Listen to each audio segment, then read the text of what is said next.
নিয়মিত ভালোবাসার গল্প পেতে আমাদের আলম এক্সপ্রেস চ্যানেলটি সাবস্ক্রাইব করে পাশে থাকা বেল বাটন অন করে রাখুন।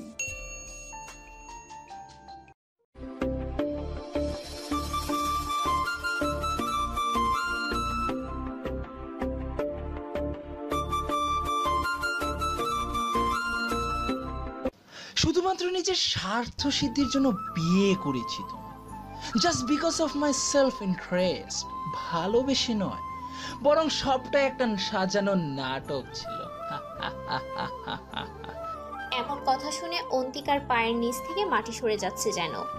এত বছরের বিশ্বাস, ভালোবাসা, শ্রদ্ধা সব যেন মুহূর্তে মূল্যহীন হয়ে গেল। ঠকে গেছে সে। তার ভালোবাসায় আজ তাকে ভেঙে গুড়িয়ে দিয়েছে। ঝাপসা চোখে তাকিয়ে উদাসী গলায় বলল, তাহলে কি আমি তোমার খেলার ঘুঁটি ছিলাম রূপক? মিথ্যে ছিল তোমার অনুভূতিগুলো? কেন কেন এত বড় শাস্তি দিলে আমায় বলো? রূপক বিরক্তি নিয়ে বলল, আমি বাংলায় বলেছি তোমায়, না বুঝতে পারলে আবারও বলছি, সবটাই মিথ্যে ছিল। এখন এটাকে যদি তোমার শাস্তি মনে হয় আর নিজেকে খেলার গুটি মনে হয়, it's totally up to you. আমার এখানে কিছু বলার নেই। অন্তিকা কান্নামাখা গলায় বলল, কেন করলে আমার সাথে এমনটা রূপক? কেন করলে? কি স্বার্থ ছিল তোমার? রূপক শান্ত গলায় বলল, তোমাকে জবাব দিতে বাধ্য নয়। যখন সবটা জেনেই গেছো, তাহলে আর কাহিনী করে কোনো লাভ নেই। কালকেই তুমি অ্যাবর্শন করিয়ে নেবে, তারপর আমরা ডিভোর্স নিয়ে নেব। রূপক কোনো উত্তরের প্রত্যাশা না করেই ঘর থেকে হনহন করে বেরিয়ে গেল। অন্তিকা ধপ করে ফ্লোরে বসে পড়ল। তার অনাগত সন্তানকে জন্মের আগেই মেরে ফেলবে ওর বাবা। এটা সে বেঁচে থাকতে হতে দেবে না। এখান থেকে পালাতে হবে তাকে, যে করেই হোক। মাঝরাতে পিচ ঢালার রাস্তায় টকটকে লাল রক্তে ভেসে যাচ্ছে। রক্তের ওপরই মরণ যন্ত্রণায় কাতরাচ্ছে অন্তিকা। এক হাতে পেট চেপে ধরে চিৎকার করে চলছে সে, কিন্তু কারো কোনো সাড়া পাচ্ছে না। নিঃশ্বাস ভারী হয়ে আসতেই অর্ণি বলে জোরে চিৎকার করল সে। আপু! চিৎকার দিয়ে এক লাফে শোয়া থেকে উঠে বসলো অর্ণি। বিছানার চাদর খামচে ধরে জোরে জোরে শ্বাস নিচ্ছে সে। ঘড়ির দিকে তাকিয়ে দেখলো রাত ৩টা বেজে গেছে। হ্যাঁ, স্বপ্নই ছিল এটা, একটা বিষাক্ত স্বপ্ন, যার থেকে বাঁচার জন্য স্লিপিং পিল খেয়ে ঘুমাতে হয় অর্ণির। কিন্তু আজ যে ভুলে গিয়েছিল ওষুধ খেতে, তাই এই হঠাৎ আক্রমণের শিকার হতে হলো। ৩ বছর আগেও তাদের জীবনটা কত সুন্দর ছিল। তৌহিদ আনহার, অনুপমা আনহার ও অন্তির চোখের মধ্যমণি ছিল অর্ণি। সবার আদরের হওয়ায় তার অ্যাটিটিউডও ছিল অনেকটা শিশুসুলভ। তবে বাবা মায়ের চেয়ে বোনের সাথে অর্ণির সখ্যতা বেশি ছিল। কিন্তু রূপক নামের এই ব্যক্তির আগমনেই অন্তি হারিয়ে গেছে তাদের জীবন থেকে। জানালা দিয়ে রাতের আকাশ দেখতে দেখতে অর্ণি আপন মনে বলল, কেন আমাকে একা ফেলে চলে গেলি আন্টি? তুই জানিস না তোকে ছাড়া আমি থাকতে পারি না। আমি কাঁদলে এখন আর কেউ আমার চোখের পানি মুছিয়ে দেয় না। ঘুম না আসলে কেউ ঘুম পাড়িয়ে দেয় না। কেউ নেই আমার উদ্ধত বায়না আবদারগুলো শোনার জন্য। কেউ না। অনুভূতিহীন মানব যন্ত্র হয়ে গেছে আমি আপি। শুনতে পাচ্ছিস তুই? কেন ওই মানুষটাকে ভালোবেসেছিলি যে তোকে বাঁচতেই দিল না? বলেই একটা দীর্ঘশ্বাস ছাড়লো অর্ণি। এখন আর কান্না পায় না তার। হয়তো কাঁদতে কাঁদতে চোখের পানিগুলোও শুকিয়ে গেছে। টেবিলে থাকা গ্লোবটা ঘোরাতে ঘোরাতে বেশ মনোযোগ সহকারে কিছু একটা ভেবে চলেছে দীপ্ত। পুরো নাম তাশরিফ শাহরিয়ার দীপ্ত। দেশের টপ বিজনেসম্যানদের মধ্যে একজন। এছাড়াও দ্য মোস্ট এলিজেবল ব্যাচেলর হিসেবেও পরিচিত সে। বেশ ভালো নামডাক থাকার কারণে দেশে বিদেশে তার নামে আর্টিকেল, নিউজ, সোশ্যাল মিডিয়া হই হুল্লোড় হয়েই থাকে। গুরুগম্ভীর পার্সোনালিটির হলেও পরিচিত জনদের কাছে বেশ মজার মানুষ দীপ্ত। তবে বেশিরভাগ মানুষের কাছে একটা রহস্য ঘেরা ব্যক্তিত্ব সে। এটা ভাবলে দীপ্ত আপন মনেই হেসে দেয়। যতটুকু সম্ভব হয়েছে ইনফরমেশন কালেক্ট করেছি, এর চেয়ে বেশি তথ্য আড়াল থেকে জানা সম্ভব নয় ব্রো। কারো এমন কথা শুনে ভাবনার রাজ্য থেকে বেরিয়ে এলো দীপ্ত। সামনে তাকিয়ে দেখলো ওর বড় ভাই শুভ্র এসে চেয়ারে বসেছে। দীপ্ত ভ্রু কুঁচকে বলল, অল ডান। যা যা জানতে বলেছিলাম জেনেছ? শুভ্র হাতে থাকা ফাইলটার পেজ উল্টাতে উল্টাতে বলল, মেয়েটার নাম অন্তিকা আনহার। পরিবারে বাবা মা আর একটা ছোট বোন আছে। দীপ্ত আনমনে বলল, বোনটার নাম অর্নিকা আনহার, রাইট? বর্তমান বিজনেস ওয়ার্ল্ডে আমার প্রায় বরাবরই তার অবস্থান, কিন্তু এখন পর্যন্ত দেখা হলো না। শুভ্র অবাক হয়ে বলল। হ্যাঁ, কিন্তু তুই কিভাবে জানলি? দীপ্ত বাঁকা হেসে শুভ্রের দিকে তাকিয়ে বলল, আমি জানবো না তো কে জানবে ভাইয়া? আর তোমার মুখে এরকম প্রশ্ন মানায় না। সব জানো অথচ এটা বুঝতে পারলে না। তাসফির, শাহরিয়ার, শুভ্রের কাছ থেকে এমন প্রশ্নটা নট অ্যাকসেপ্টেড। এবার নেক্সট পয়েন্ট বলো। শুভ্র হেসে বলল, অন্তিকা রূপক নামের ছেলেটাকে বিয়ের 3 বছর আগে থেকে ভালোবাসতো। অন্তির বাবা মিস্টার তৌহিদ আনহার রূপককে পছন্দ করতেন না। কারণটা একমাত্র উনিই জানেন। অন্তি সবার মতের বাইরে গিয়ে রূপককে বিয়ে করেছিল, কিন্তু বিয়ের 2 বছর পর রূপকের আসল চেহারা ওর সামনে চলে আসে। দীপ্ত বিরক্ত হয়ে বলল, এগুলো জেনে আমি কি করব? এসব তো পুরনো খবর, নতুন কিছু কি জেনেছ? শুভ্র বিস্মিত চোখে তাকিয়ে বলল, এগুলো তো আগে থেকে জানতি? হ্যাঁ জানতাম, আরো অনেক কিছু জানি যেটা কেউই জানে না। রূপক তো শুধু নাচছে, কিন্তু ওকে নাচাচ্ছে অন্য কেউ। নিজেকে আড়াল করেই খেলাটা খেলছে সে। শুভ্র ভ্রুকুচকে বলল, আমি বুঝতে পারছি না, এই অন্তিকার মৃত্যু নিয়ে তুই এত ঘাটছিস কেন? 3 বছর আগে এটাকে জাস্ট একটা অ্যাক্সিডেন্ট হিসেবে দেখানো হয়েছিল, কিন্তু তুই সেটা মানতেই চাইছিস না। এত কিছু জেনে তোর কি লাভ? দীপ্ত হালকা হেসে আনমনে বলল, কাউকে প্রমিস করেছিলাম ভাইয়া, তাকে কথা দিয়েছিলাম, কারো দায়িত্ব আমার কাঁধে দিয়ে গিয়েছে, আমার যে সেটা যথাযথভাবে পালন করতে হবে। শুভ্র এসব কথার আগামাথা কিছুই বুঝতে পারছে না। আরো ভালো করেই জানে যে দীপ্তকে সবটা খুলে বলবেও না। এই মানুষটা যেমন একটা রহস্য, তেমনি ওর কথা আর কাজও। তাই আর বোঝার চেষ্টা না করেই বিরক্ত হয়ে বলল। এরপর কি করতে হবে? দীপ্ত রহস্যের হাসি দিয়ে বলল, কাজ তো শুরু হবে এখন থেকে, জাস্ট ওয়েট অ্যান্ড ওয়াচ। বলেই কাউকে ফোন দিল দীপ্ত। ওপাশ থেকে রিসিভ করলে সাথে সাথে বলতে শুরু করলো, তাসরিফ শাহরিয়ার বলছি, চিনতে পেরেছো নিশ্চয়? অপর পাশ থেকে অবাক কণ্ঠে কেউ বলে উঠল, এলিজাবেল ব্যাচেলর তাশরিফ শাহরিয়ার। ইয়েস, তোমার ম্যামকে আমার অফিসে এসে আমার সাথে দেখা করতে বলবে। ম্যাম কারোর সাথে দেখা করতে যায় না, কারো দরকার হলে সেই আসে দেখা করতে। অন্য কারোর সাথে আমার কম্পেয়ার করো না, যা বলছি তাই করবে। এদিকে অর্নি অফিসে ঢোকার সাথে সাথে সব এমপ্লয়ি বসা থেকে উঠে দাঁড়ায়। অর্নি সবার দিকে তীক্ষ্ণ দৃষ্টিতে একবার চোখ বুলিয়ে নিজের কেবিনের দিকে হাঁটা দেয়। অর্নির পেছনে পেছনে যাচ্ছে ওর পিএ ঈশা এবং অ্যাসিস্ট্যান্ট আসিফ। অর্নি কেবিনে ঢুকে যেতেই সবাই একটা শান্তির নিঃশ্বাস ফেলল। এতক্ষণ যেন ভয়ে নিঃশ্বাস আটকে আসছিল তাদের। অর্নি নিজের চেয়ারে বসতে বসতে বলল, কিছু কি বলতে চাইছো আসিফ? এমন কথা শুনে আসিফ হকচকিয়ে গেল। এতক্ষণে কিছু একটা বলার জন্যই নিষ্পিস করছিল সে, কিন্তু বলার সাহস পাচ্ছিল না। আমতা আমতা করে বলল, ও ম্যাম, আসলে তাশরিফ শাহরিয়ার আপনাকে তার সাথে দেখা করতে বলেছেন। অর্নি দাঁতে দাঁত চেপে বলল, কে এই তাশরিফ শাহরিয়ার? সাহস কোন থেকে পেলো আমাকে অর্ডার কর? যাবো না আমি কারোর সাথে দেখা করতে। Got it? আমার মতো অন্তঃসত্ত্বা মেয়ের এত বড় ক্ষতি করবেন না, দয়া করে যেতে দিন আমায়। আমার অনাগত সন্তানের দোহাই লাগে, যেতে দিন। অন্তি হাত জোর করে আকুতি পেশ করলেও সে লোকগুলোর পাষাণ হৃদয়ে দাগ কাটাতে পারেনি। তারা ওর দিকে একইভাবে এগিয়ে আসছে।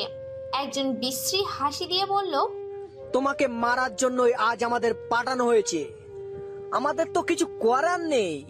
রূপক স্যারের বাড়ি থেকে না পালালে হয়তো বেঁচে যেতে। আজ তোমাকে মরতে হবেই, সাথে তোমার সন্তানকেও।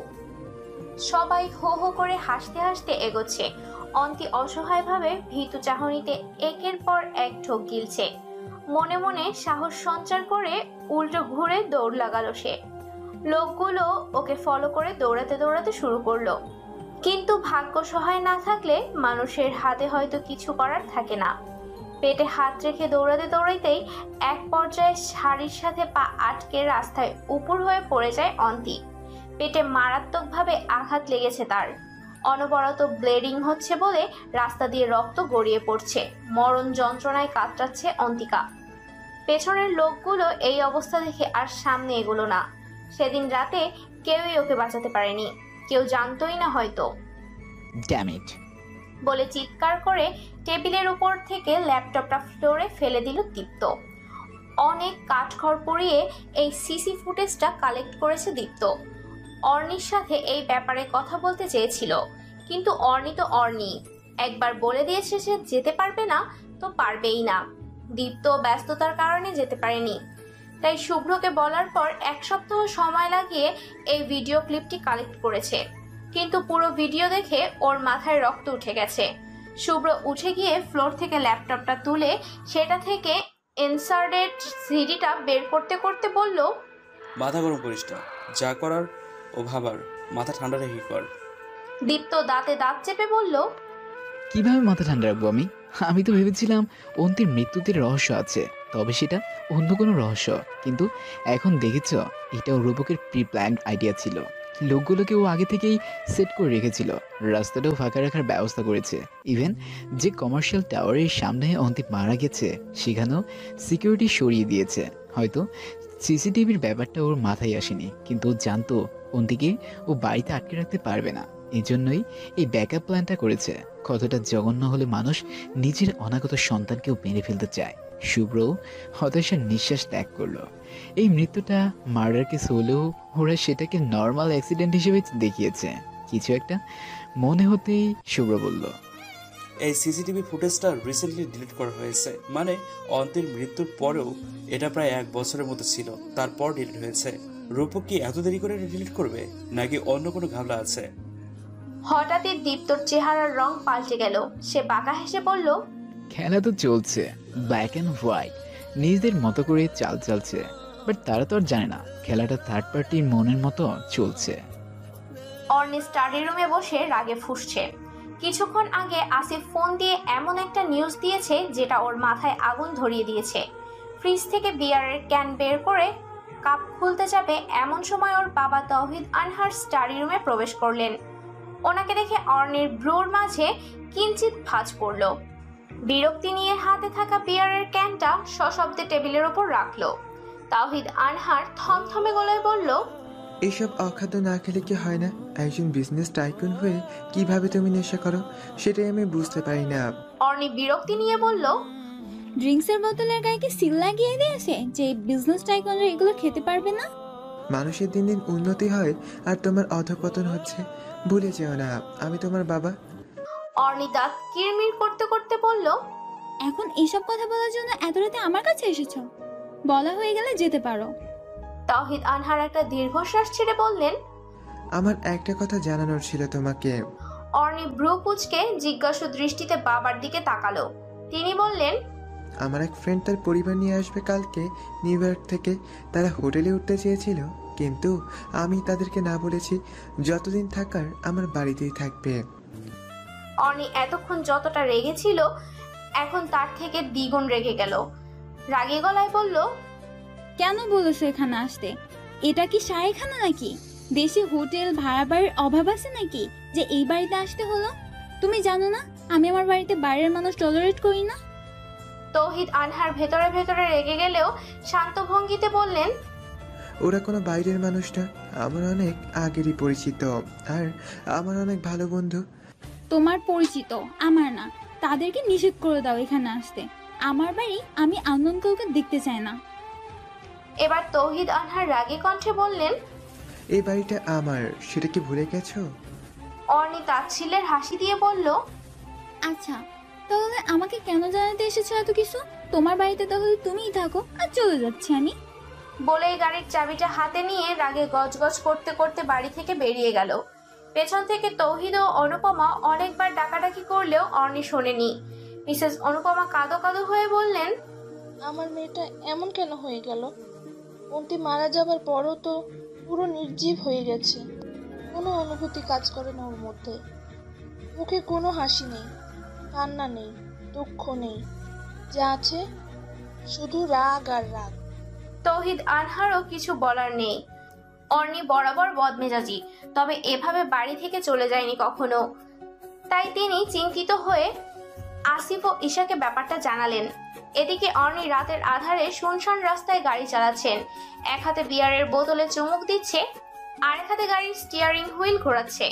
নেশা হলেও এখনো সেন্সে আছে সে, তবুও গাড়ি চালাচ্ছে ঝড়ের গতিতে।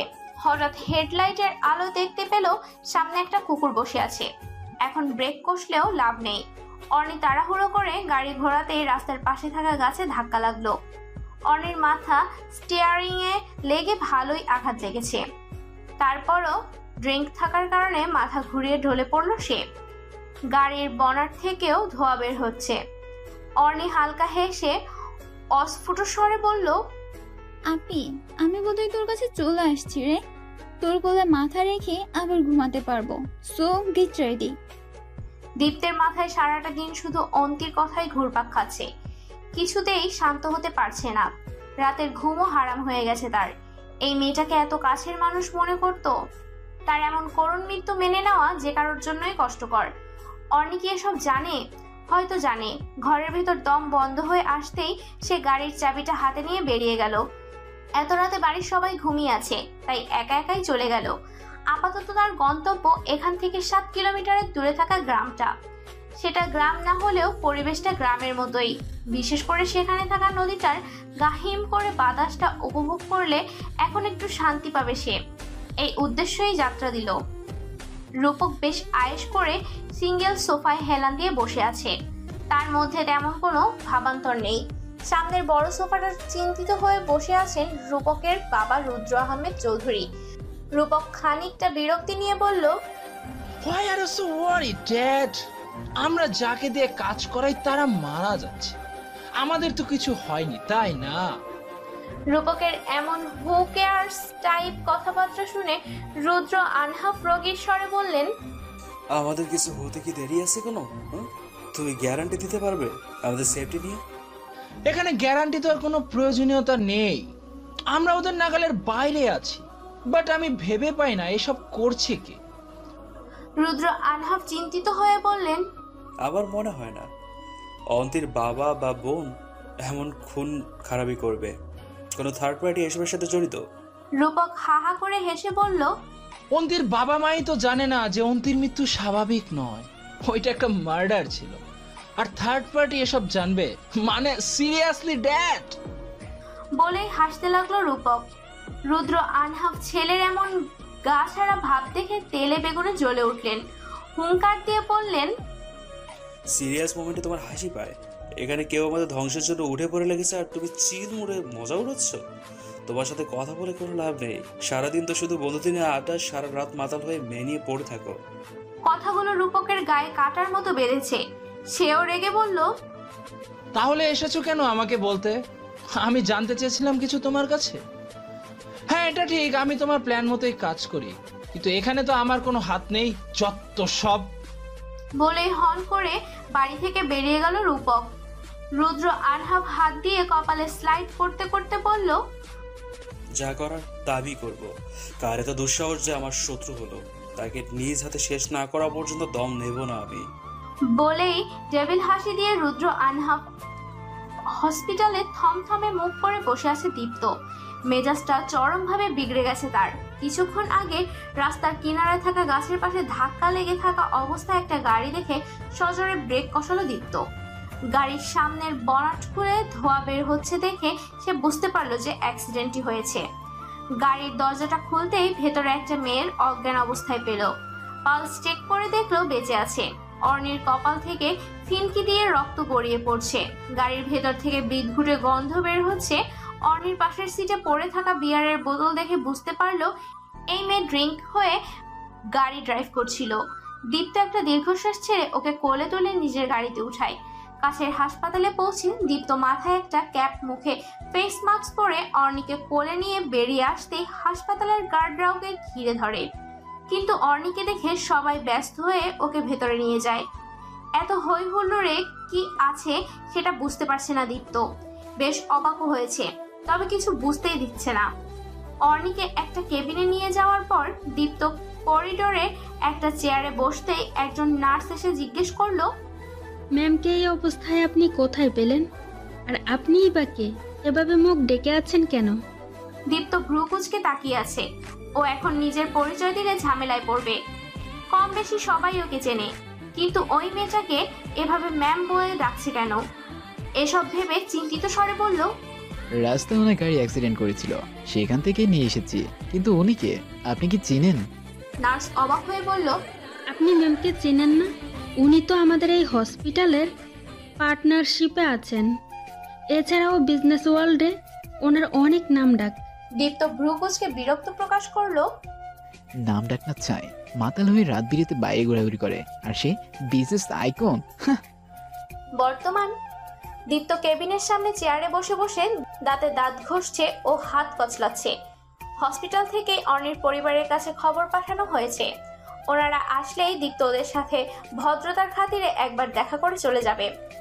বেরিয়েছিল একটু মাইন্ড ফ্রেশ করার জন্য, আর কোথায় এসে ফেসে গেল।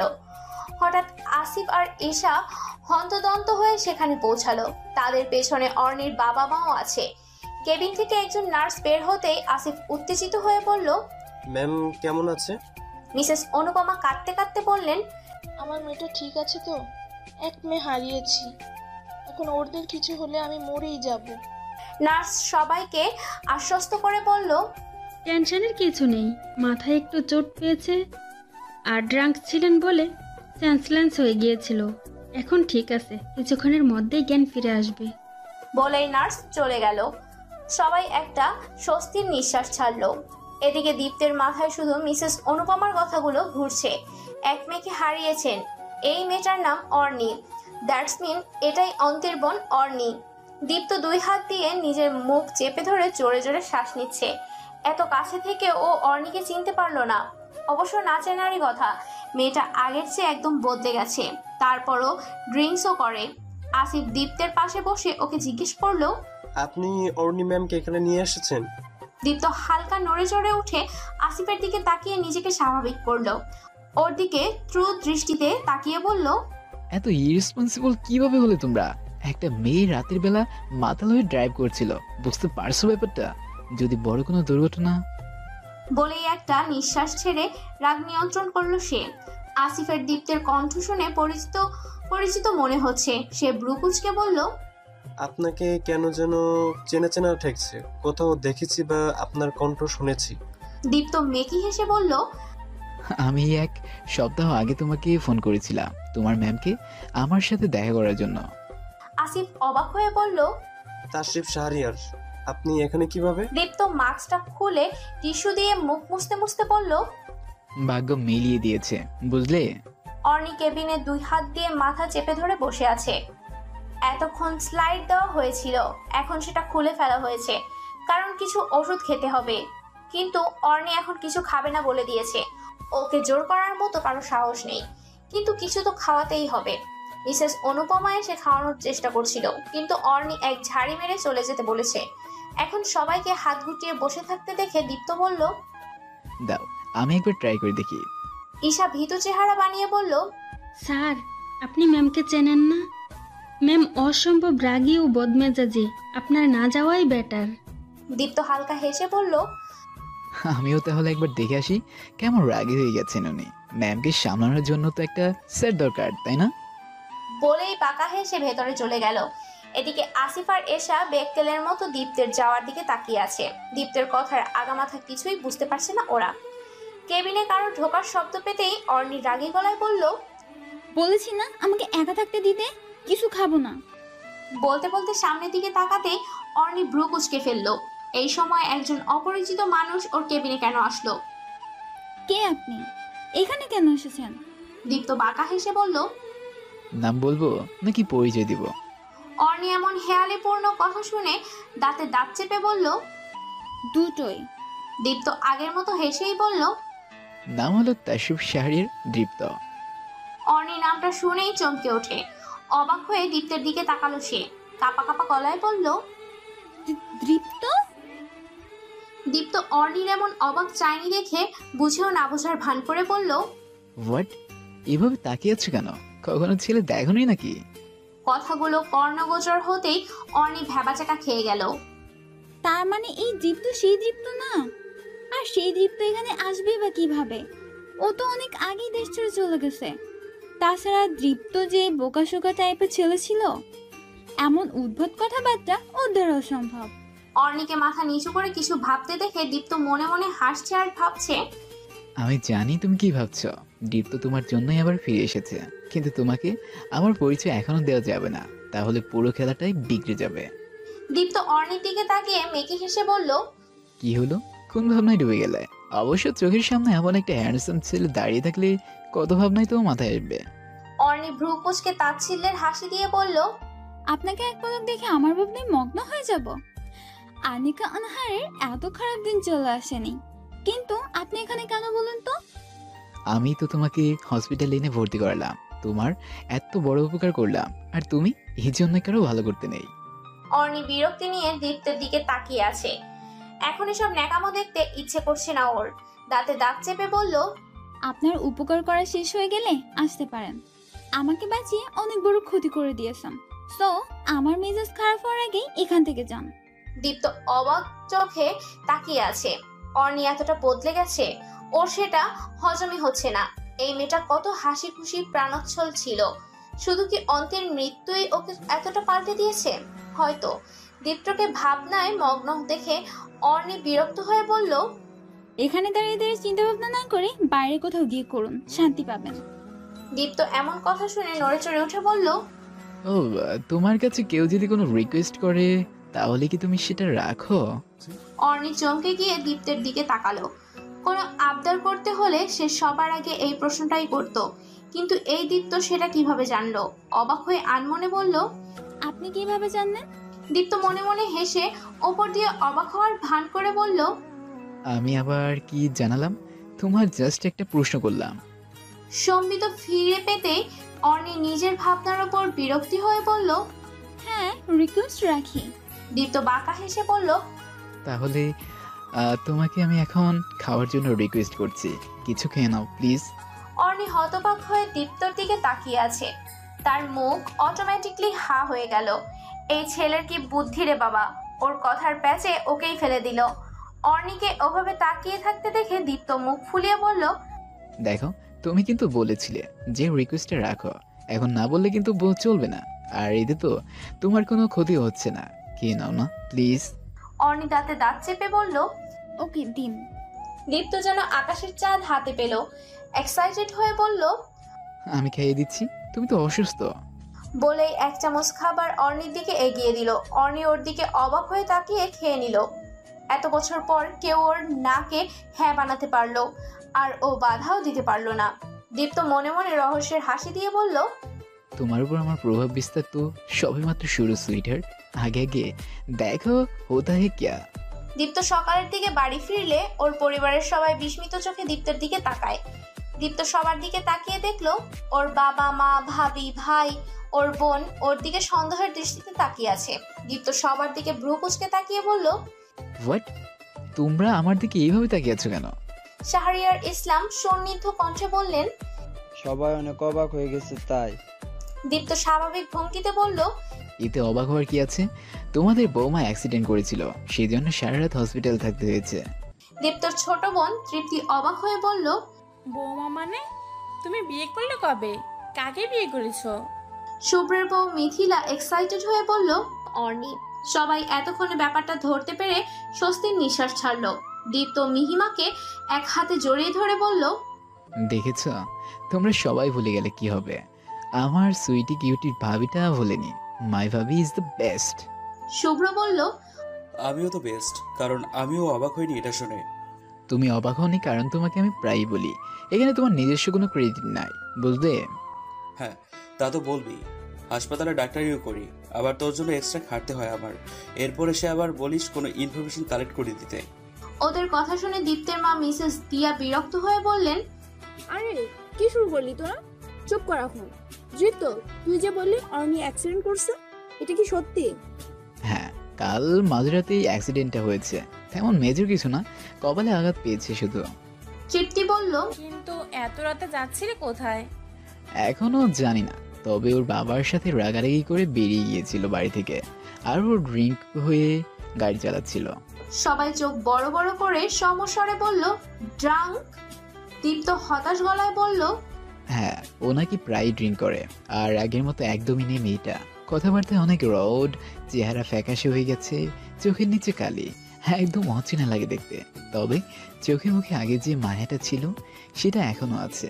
ওকে আগের মতোই হাসি খুশি বানিয়ে ফেলা সম্ভব, কিন্তু সেটা এখন করা যাবে না।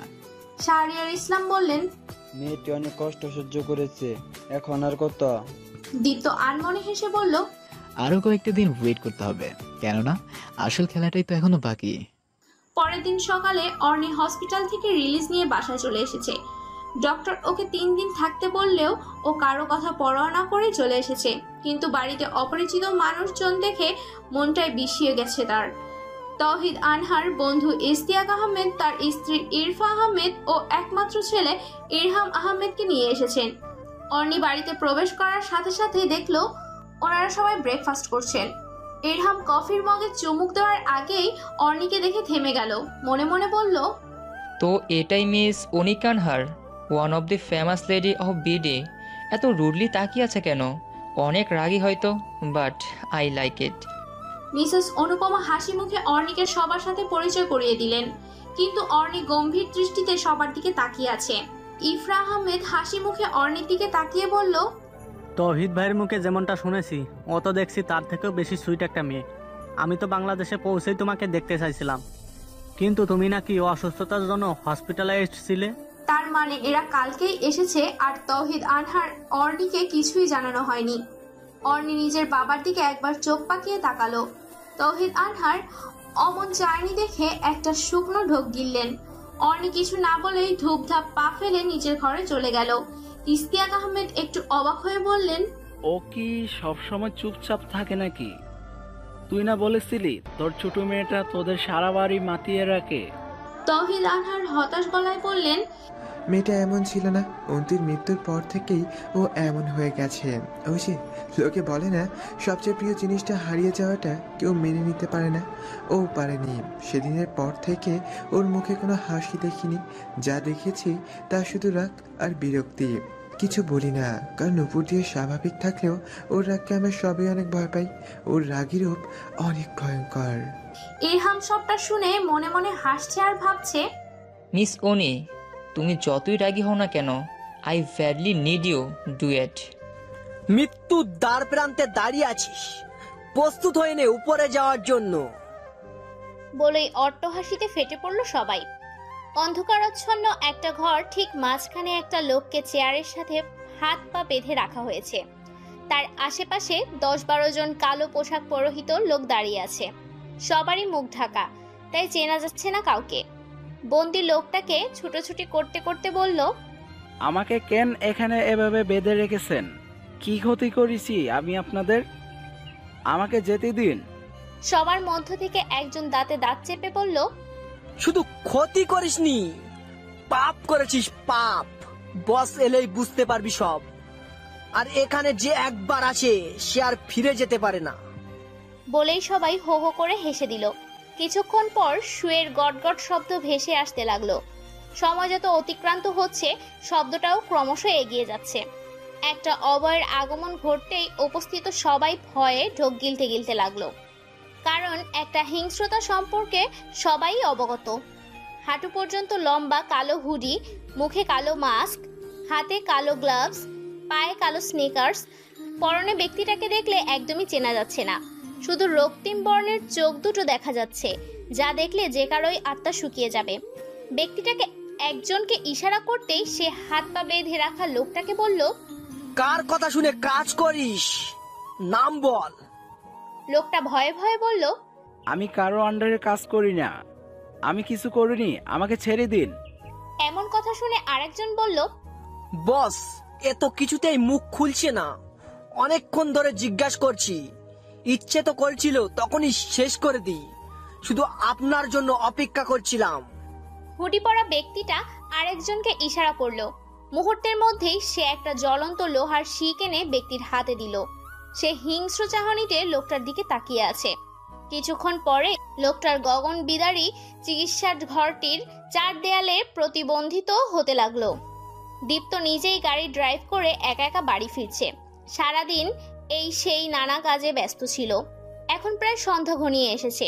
দিনভর মাথা কাটানোর পর এই সময়টাতে যেন সকল বিরক্তি জেগে বসেছে। হঠাৎ ফোন বেজে ওঠায় দীপ্ত নিজের সংকুচিত ভ্রুদয় আরো কুঞ্চিত করে পাশের সিটে ফেলে রাখা ফোনটার দিকে তাকালো। নম্বরটা অপরিচিত ঠেকছে, অনেকটা উদ্ভট ধরনেরও, হয়তো সিম কোম্পানির নাম্বার, তাই পাত্তা দিল না। কিছুক্ষণ থেমে আবারও ফোনের ঘ্যান ঘ্যান যথারীতি শুরু হতেই দীপ্ত দেখল সেই সেম নাম্বার দিয়ে আবার কল এসেছে। এইবার বিষয়টা খটকা লাগলো, কোনো বিদেশি ক্লায়েন্ট ফোন দেয়নি তো ভেবেই সে কল রিসিভ করে ফোন কানে গুজলো। Hello there, mister T S. Dipto, কেমন আছো? দীপ্ত ভ্রুকুচকে বলল, কি আপনি? পরিচয় দিন। ওপাশ থেকে একগাল হেসে বলল, পরিচয় চাইছো? সেটা না হয় সামনাসামনি দেখা হওয়ার পরে দেই, এত তারা কিসের? দীপ্ত এমন হেয়ালিপূর্ণ কথা শুনে রেগে বলল, লিসেন, আপনার চোখ মারা খুব শখ হয়ে থাকলে অন্য কাউকে বেছে নিন, যত সব ইরিটিং পিপলস। বলেই ফোন কাটতে যাবে তখনই ওপাশ থেকে বলে উঠল, ফোন কাটার আগে প্রেয়সীকে তো আগে বাঁচাও। অর্নি নামটা মনে আছে নিশ্চয়ই? দীপ্ত শুদ্ধ হয়ে গাড়ি থামিয়ে দিল। অর্নিকে বাঁচাবে মানে? কি হয়েছে ওর? দীপ্ত উত্তেজিত হয়ে বলল, কি আপনি? কি চাই আপনার? অর্নি কোথায়? কি করছেন আপনি ওর? ওপাশ থেকে শান্ত ভঙ্গিতে বলল, রিল্যাক্স রিল্যাক্স, এত প্রশ্নের উত্তর একসাথে কিভাবে দেব? তোমার অর্নি এখন কেমন আছে তা নিজেই খুঁজে নাও। দীপ্ত হুঙ্কার দিয়ে বলল, তোর দুঃসাহস তোরই মৃত্যু হয়ে আনবে। যদি অর্নির গায়ে একটা ফুলের টুকাও লাগে, তার পরিণতি কতটা ভয়ঙ্কর হতে পারে কল্পনা করতে পারবি না। তোর লাইফে কিয়ামত ঘটিয়ে দিব আমি। আরে আরে আরে, সিংহ খেপেছে, কিন্তু অর্নিকে তো মরতেই হবে। অত সাহস তোর এখনো হয়নি। নিজেকে আড়ালে রেখে আমার সাথে কথা বলছিস। তোর কলিজা কতটুকু সেটা দেখা শেষ। লাস্ট ওয়ার্নিং দিচ্ছি, অর্নির যেন কিছু। কথা শেষ করার আগেই কল ডিসকানেক্ট হয়ে গেল। নম্বরটা শুভ্রকে মেসেজ করে পাঠিয়ে দিয়ে জানালো লোকেশন ও ডিটেলস জানাতে। এরপর অর্নিকে কল দিল, কিন্তু বারবার আনরিচেবল বলছে। চিন্তায় এবার দীপ্তের হাত পা কাঁপছে। সত্যি কি অর্নিকে ওরা আটকে ফেলেছে? কিন্তু কে এসব করছে? রূপক নাকি অন্য কেউ? টেনশনে মাথা কাজ করছে না দীপ্তর। মুহূর্তে গাড়ি ঘুরিয়ে অর্নির অফিসের দিকে রওনা দিল। এ সময় ও অফিসেই থাকে। এদিকে রুদ্র আহনাফ ফোন কেটে দিতেই রূপক বলল, দেশে ফেরার চিন্তা বাদ দাও। দেখলে এই দীপ্ত কত ডেয়ারিং। অর্নির কোনো ক্ষতি হলেও কি করতে পারে সেটা ভাবতে পারছো? রুদ্র আহনাফকে বিরক্ত নিয়ে বলল, আমার ছেলে হয়ে তুমি এসব বলছো? এত ভীতু কেন তুমি? হ্যাঁ, প্রাণের ভয় সবারই থাকে, তোমারও আছে। এর জন্যই তো নাম পরিচয় গোপন রেখে প্রাইভেট নাম্বার দিয়ে কল করেছো। Shut up. আমি আমার সন্দেহটা সত্যি কিনা সেটাই যাচাই করেছি। দুদিন আগে আমার একজন অ্যাসিস্ট্যান্ট গায়েব হয়েছে। আমি হাত গুটিয়ে বসে থাকবো এখন? তারপর কি বুঝলে এখন? রুদ্র আহনাফ শয়তানি হাসি দিয়ে বললেন, সবকিছু এখন আমার সামনে ক্লিয়ার। তলে তলে খেললেও এখন তো আর জানে না আমার চেয়ে বড় খেলোয়াড় বিশ্বের দ্বিতীয়টি। দীপ্ত গাড়ি থেকে নেমে সামনে এগোতেই দেখলো অর্নি ঈশাকে কিছু একটা বলতে বলতে অফিস থেকে বের হচ্ছে। অর্নিকে দেখে মনে মনে স্বস্তি পেলেও প্রচন্ডভাবে রেগে গেল। রাগে গজগজ করতে করতে অর্নির সামনে গিয়ে দাঁড়ালো। অর্নির সামনে তাকাতেই অবাক হয়ে বলল, আপনি? দীপ্ত চল শক্ত করে ওর দিকে তাকিয়ে আছে, হাতটা চেপে ধরে বলল, চলো। অর্নি বিস্মিত হয়ে রাগী কণ্ঠে বলল, আরে কোথায় নিয়ে যাচ্ছেন? আমি আপনার সাথে যাব না। দীপ্ত ওর কথায় পাত্তা না দিয়ে পার্কিং লটে এনে হাত ছেড়ে দিল। অগ্নিদৃষ্টিতে তাকিয়ে বলল, ফোন কোথায় তোমার? অর্নি দীপ্তের এমন চাইনি দেখে ভরকে গেল। এত রেগে আছে কেন? আবার ফোন চাইছে। আশেপাশে তাকিয়ে দেখলো অন্ধকার ঘনিয়ে এসেছে, কেউই নেই এখানে। মিস্টার তাশরিফ শাহরিয়ার আপনার? এত বড় নামে ডাকার দরকার নেই, দীপ্ত বলেই ডাকতে পারো।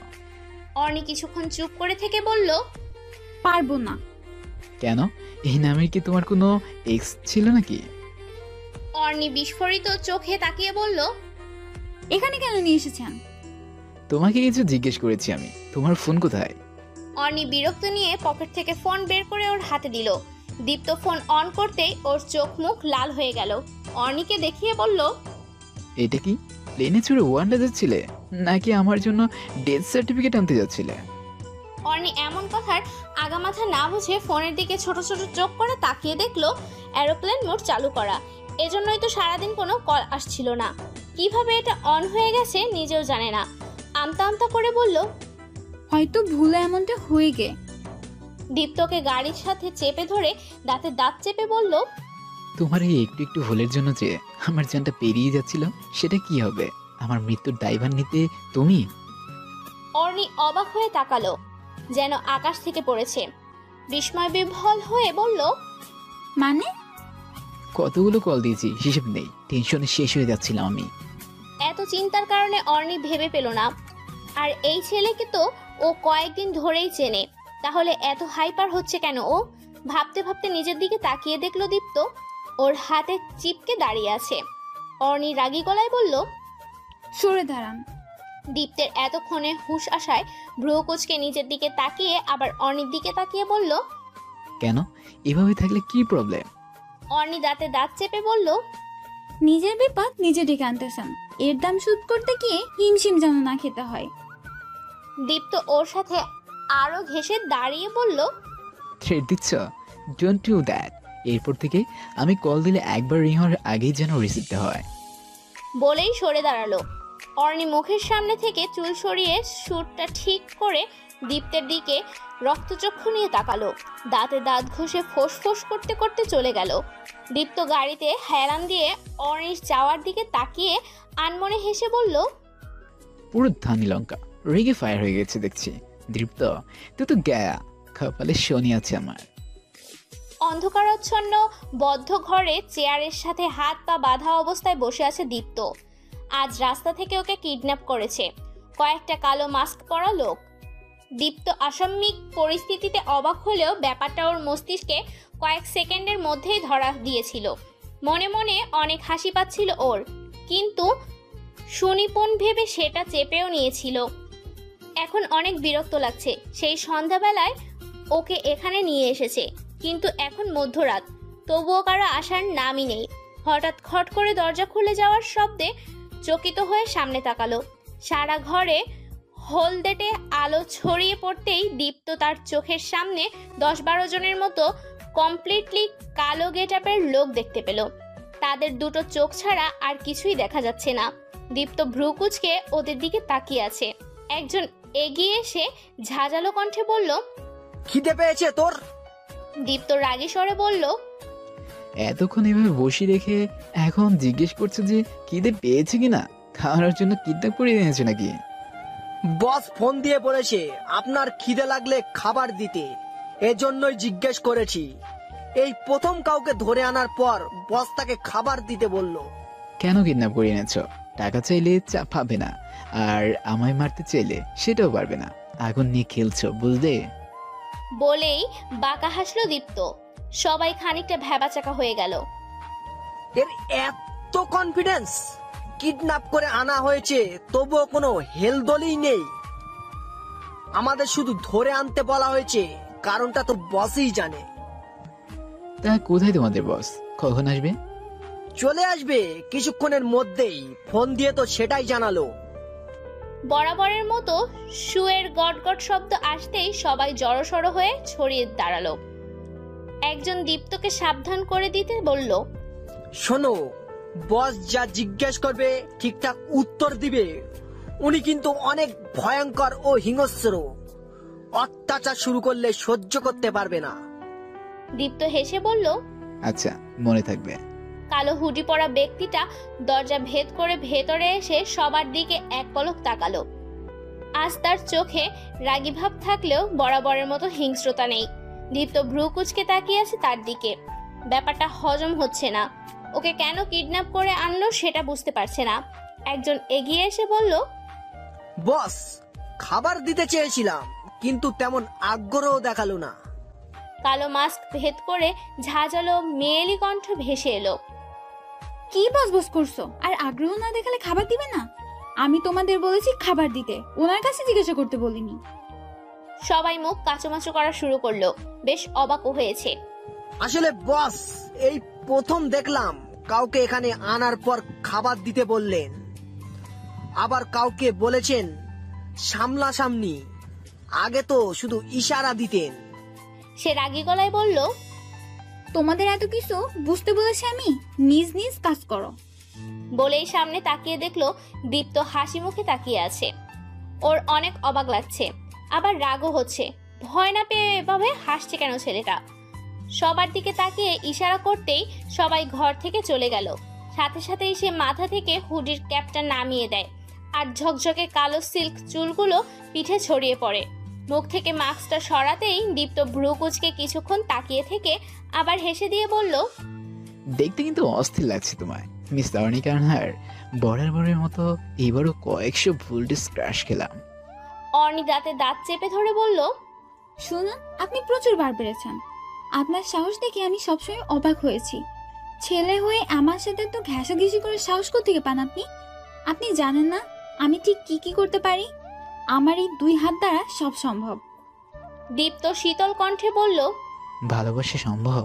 অর্নি ভ্রু কুঁচকে দীপ্তের দিকে তাকিয়ে বলল, আনিকা আনহার শুধু ধ্বংস করতে জানে। এসব প্রেম ভালোবাসার বাস্তব জীবনের কোনো অস্তিত্ব নাই।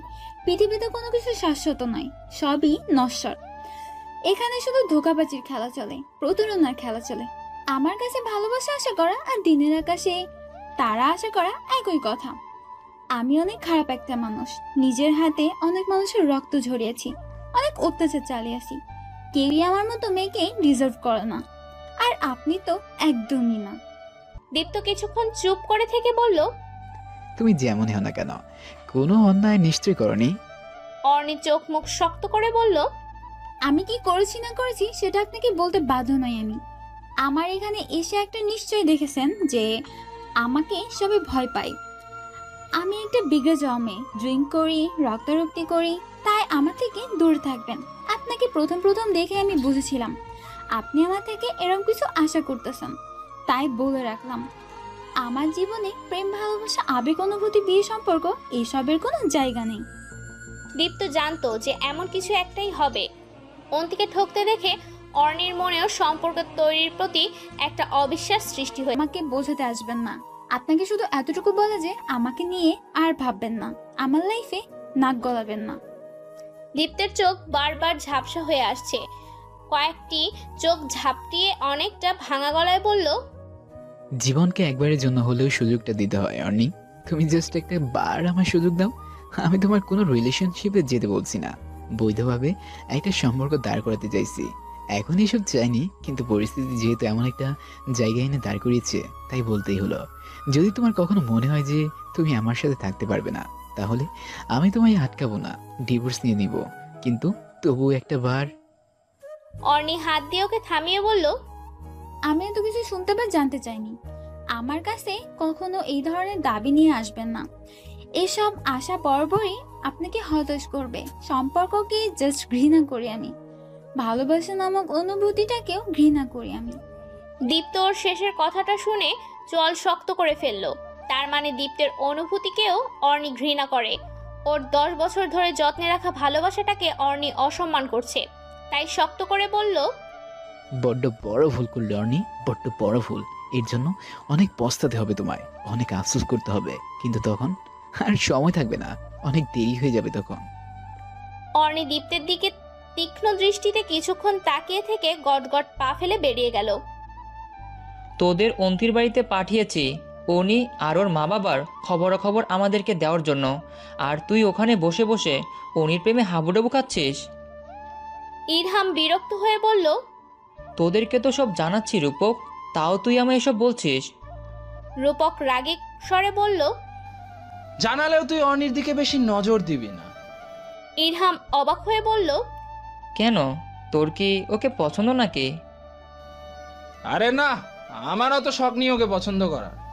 বাবা বলেছে অনি নাকি আমাদের সব সিক্রেট অ্যাসিস্ট্যান্টদের গায়েব করেছে। ইরহাম চোখ বড় বড় করে বলল, কি, অনি মার্ডারার? তোরা কি করে জানলি? আমি তো জাস্ট বলেছিলাম ও প্রতিরাতে কালো হুডি পরে কোথায় যেন যায়। সেটা তো জেনেই খবর লাগিয়ে শুনলাম অর্নির নিজস্ব ডেরা আছে, আর ও সেখানে হাজারো মানুষ নিয়ে গ্যাং বানিয়েছে। ইরহাম একটা শুকনো ঢোক গিলে বলল, তোরা কি তাহলে সামনের শুক্রবার বিড়িতে আসছিস? রূপক হতাশ গলায় বলল, ইয়া, ড্যাড আসবেই, কোনো কথা শুনছে না আমার। আচ্ছা, তাহলে সাবধানে আসিস। বলেই ফোন কেটে দিল। এদিকে দরজার বাইরে দাঁড়িয়ে অর্নি এসব কথা শুনে নিজের হাত মুষ্টি বদ্ধ করে ফেলে বিড়বিড় করে বলল, এত বড় প্রতারণা! রূপকের সাথে সাথে তোদেরও দিন শেষ। দীপ্ত হঠাৎ করে অস্ট্রেলিয়ায় চলে যাবে শুনে পরিবারের সবাই বেশ ভালোই অবাক হয়েছে। শাহরিয়ার আহমেদ থমথমে গলায় বলেন, মাত্র 2 বছর হলো তুমি অস্ট্রেলিয়া থেকে পড়াশোনা কমপ্লিট করে দেশে ফিরলে, এখন আবার চলে যাওয়ার মানে কি? মিসেস দিয়া বলেন, কাল সন্ধ্যার পর থেকে তুইও উধাও হয়ে গেলি, ফোনেও পাওয়া যাচ্ছিল না, আর সারাদিন তোর কোনো খবর পাইনি। সারাদিন পর এখন বাড়িতে ফিরে বলছিস তুই অস্ট্রেলিয়া চলে যাবি। দীপ্ত স্বাভাবিক ভঙ্গিতে বলল, কাজে আটকে গিয়েছিলাম, তাই ফিরতে দেরি হয়েছে, আর ফোনের চার্জ ছিল না। তৃপ্তি ঠোঁট উল্টিয়ে বলল, দেখ ভাইয়া, তোর দেশ ছেড়ে চলে যাওয়ার কোনো মানেই হয় না এখন। বাবা এই বয়সে ব্যবসা সামলাবে কিভাবে বল? আমি সামলাবো, মাঝে মাঝে শুধু ভাইয়া বা বাবা গিয়ে সবটা চেক করে এলেই চলবে। সবাই হাজার বুঝিয়েও কোনো কাজ হয়নি। দীপ্ত ওর সিদ্ধান্তে অটল। কেউ কোনো কিছু না বুঝতে পারলেও শুভ্র ব্যাপারটা একটু হলেও আঁচ করতে পেরেছে। তাই দীপ্তের পিছু পিছু ওর ঘরে গিয়ে দেখলো দীপ্ত এক দৃষ্টিতে দেয়ালে বাঁধানো অর্ণির বিশাল ছবিটার দিকে তাকিয়ে আছে। শুভ্র ওর কাঁধে হাত রাখতেই দীপ্ত স্বগতোক্তি কণ্ঠে বলল, তুমিও অন্তত আমায় জোর করো না ভাইয়া, আমি যখন একবার বলে দিয়েছি ব্যাস বলে দিয়েছি। কিন্তু কি হয়েছে সেটা তো বলবি। অর্ণি কি বলেছে তোকে? দীপ্ত ধরা গলায় বলল, যা বলার তাই বলছে, আমি জানতাম ও এমনটাই বলবে, ওর তো এটা বলাটাই স্বাভাবিক, কিন্তু ও এমন একটা কথা বলছে ভাইয়া, আমি আজ চাইলেও মনকে মানাতে পারছি না, অনেক কষ্ট হচ্ছে আমার। শুভ্র দীপ্তর কথা শুনেই বুঝতে পেরেছে যে ও কেঁদেছে। একটা দীর্ঘশ্বাস ফেলে বলল, বলেই পারতি যে তুই সেই দীপ্ত, এটা লুকিয়ে রেখেছিস কেন সেটাই বুঝতে পারছি না। এত তো কষ্টটা বেশি পাচ্ছিস তাই না? বলে কি লাভ হতো, ও কি আমায় মেনে নিত? আমি তো জানি না যে ও 10 বছর আগে আমি ভালোবাসতো কিনা, আর তাছাড়া ওর কাছে এসব আশা করাটাও বোকামি ছিল আমার, এই জন্য আমি কষ্ট পাচ্ছি। আমার কিচ্ছু বলার নেই, শুধু এটাই বলবো যে তোর জীবনে অর্ণি ছাড়াও আমরা আছি, একটা পরিবার আছে, তাদের কথা অন্তত ভাব। ভাবার জন্য হলেও আমায় বাঁচতে হবে ভাইয়া, এখানে অর্ণির কাছাকাছি থাকলে সেটা সম্ভব না, ওর থেকে ডিস্টেন্সটা বজায় রেখে চলা, ইগনোর করা, এসব আমার দ্বারা সম্ভব নয়, প্রতিটা মুহূর্ত বিষাক্ত লাগছে আমার। শুভ্র হতাশ হয়ে চলে গেল। তার ভাইটা অনেক বেশি কষ্ট পেয়েছে, যার জন্য এতে কিছু করলো, শেষে গিয়ে সেই তাকে কষ্ট দিল। এটাকেই বলে বাস্তবতা। বার্লিন থেকে নিজের প্রাইভেট ফ্লাইট দিয়ে ডিরেক্ট বাংলাদেশে এসে ল্যান্ডিং করলেন রুদ্র আহনাফ ও রূপক। তখন প্রায় রাত 8টা বাজে। এদিকে দুজনকে এয়ারপোর্টে রিসিভ করতে এসেছে ইরহাম। দেশে ফিরে নিজের বাংলোতে উঠতে পারতেন রুদ্র আহনাফ, কিন্তু প্রাণের ভয়ে এখন একটা হোটেলে উঠবেন। ইরহামকে সেটা জানাতেই ও বলল, সমস্যা নেই আঙ্কেল, বেশ নিরিবিলি জায়গার একটা হোটেলে নিয়ে যাব আপনাদের, যেখানে কেউই আপনাদের খুঁজে পাবে না। বলেই ওদেরকে নিজের গাড়িতে উঠিয়ে নিয়ে গাড়ি স্টার্ট দিল নিজের গন্তব্যের উদ্দেশ্যে। প্রায় 2.5 ঘন্টা টানা ড্রাইভিং এর পর গাড়ি এসে থামলো একটা পুরনো বাংলোর সামনে।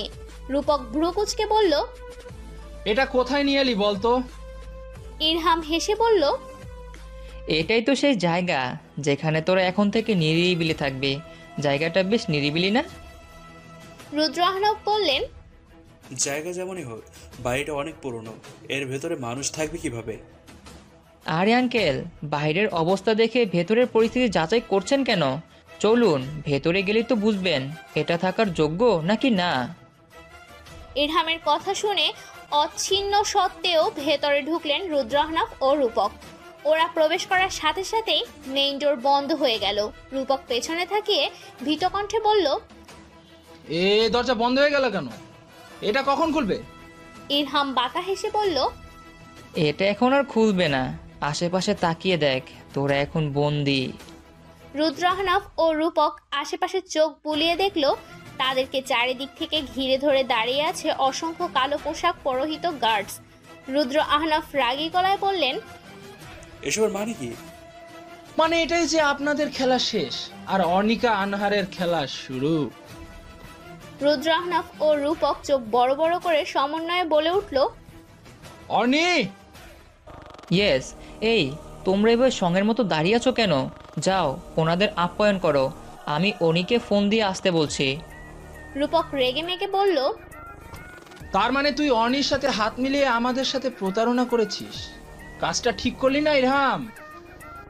ইরহাম ঘর কাঁপানো হাসি দিয়ে বলল, yeah, I know that as well. তোদের সাথে বিট্রে করেছি নিজের বিবেকের তাড়নায়। এখন সেটা ঠিক না ব্যাঠিক তা তোর জাজ করতে হবে না। রূপক ভ্রুকুচকে বলল, বিবেকের তাড়নায়? তোদের কথা মতোই তো এদেশে এসেছিলাম অনির সব গোপন তত্ত্ব জানার জন্য। মাথা খাটাতে হয়েছে অনেক, কিন্তু সেই দিন যখন তুই বললি না যে তোদের লোকরাই অনিকে গায়েব করে দিয়েছে, তখন আমার মাথায় এটা এলো যে অনি মার্ডার করবে কেন, হোয়াই। হতে পারে প্রচণ্ড রাগী, কিন্তু ওর পার্সোনালিটি দেখে আমার কখনোই মনে হয়নি যে ও কোনো ক্রাইম করতে পারে।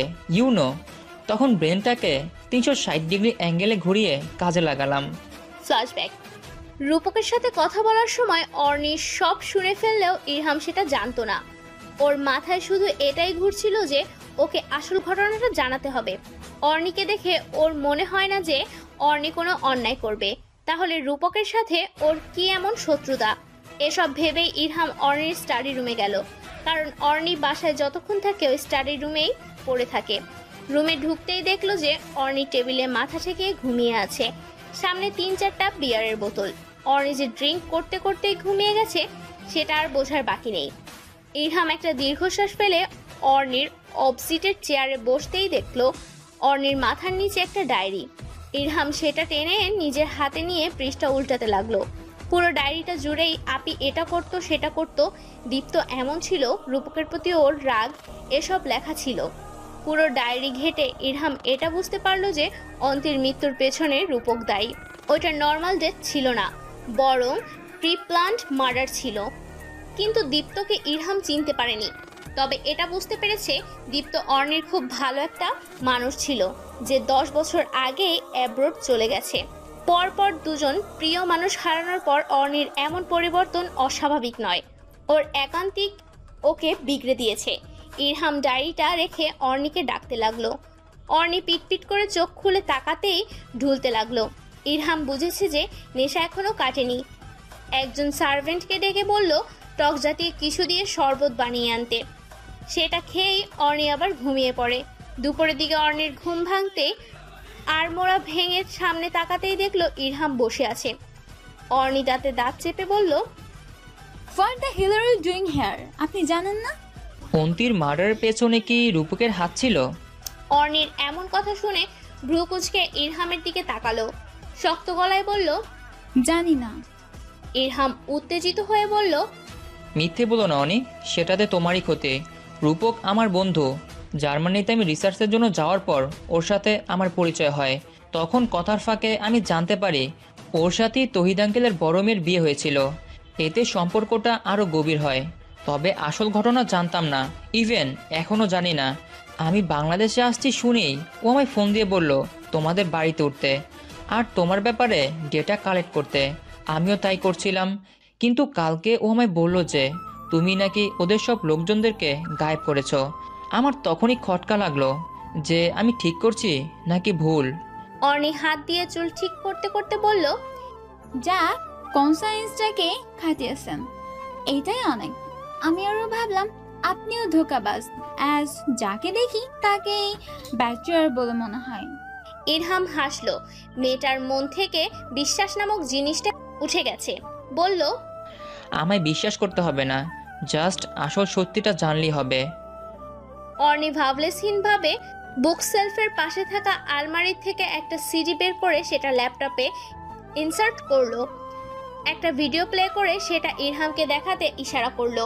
এটা অন্তির মৃত্যুর আগ মুহূর্তের সেই ভিডিওটাই।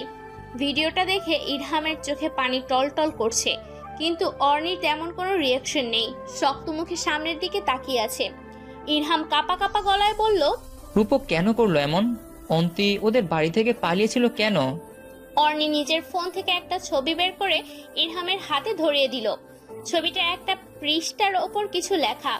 ইরহাম জুম করে সেটা দেখতে লাগলো। এটা সেটা লেখা যেটা অর্নি মাঝে মাঝেই স্বপ্নে দেখে। যেদিন রূপকের আসল রূপ অন্তি জানতে পেরেছিল, সেই দিন একটা ডায়েরিতে সবটা লিখে রেখে বাড়ি থেকে পালিয়ে গিয়েছিল শুধুমাত্র নিজের অনাগত সন্তানকে বাঁচানোর জন্য। রূপক দেশ ছেড়ে চলে যাওয়ার পর অর্নি ওদের ঘরে তল্লাশি চালিয়ে সেই ডায়েরিটা পেয়েছিল আর জানতে পেরেছিল আসল ঘটনা। ইরহাম শুদ্ধ হয়ে বলল, রূপক এতটা নীচ, ছি, shame on this count of গাই। তবে তোমার হাতে ওর বিরুদ্ধে এত প্রমাণ থাকতে তুমি আইনি ব্যবস্থা নিচ্ছ না কেন? অর্ণি তাচ্ছিল্যের হাসি দিয়ে বলল, মানসিক শান্তি দরকার মিস্টার, আর ওকে নিজের হাতে শাস্তি দিলেই তো সেটা পাওয়া সম্ভব।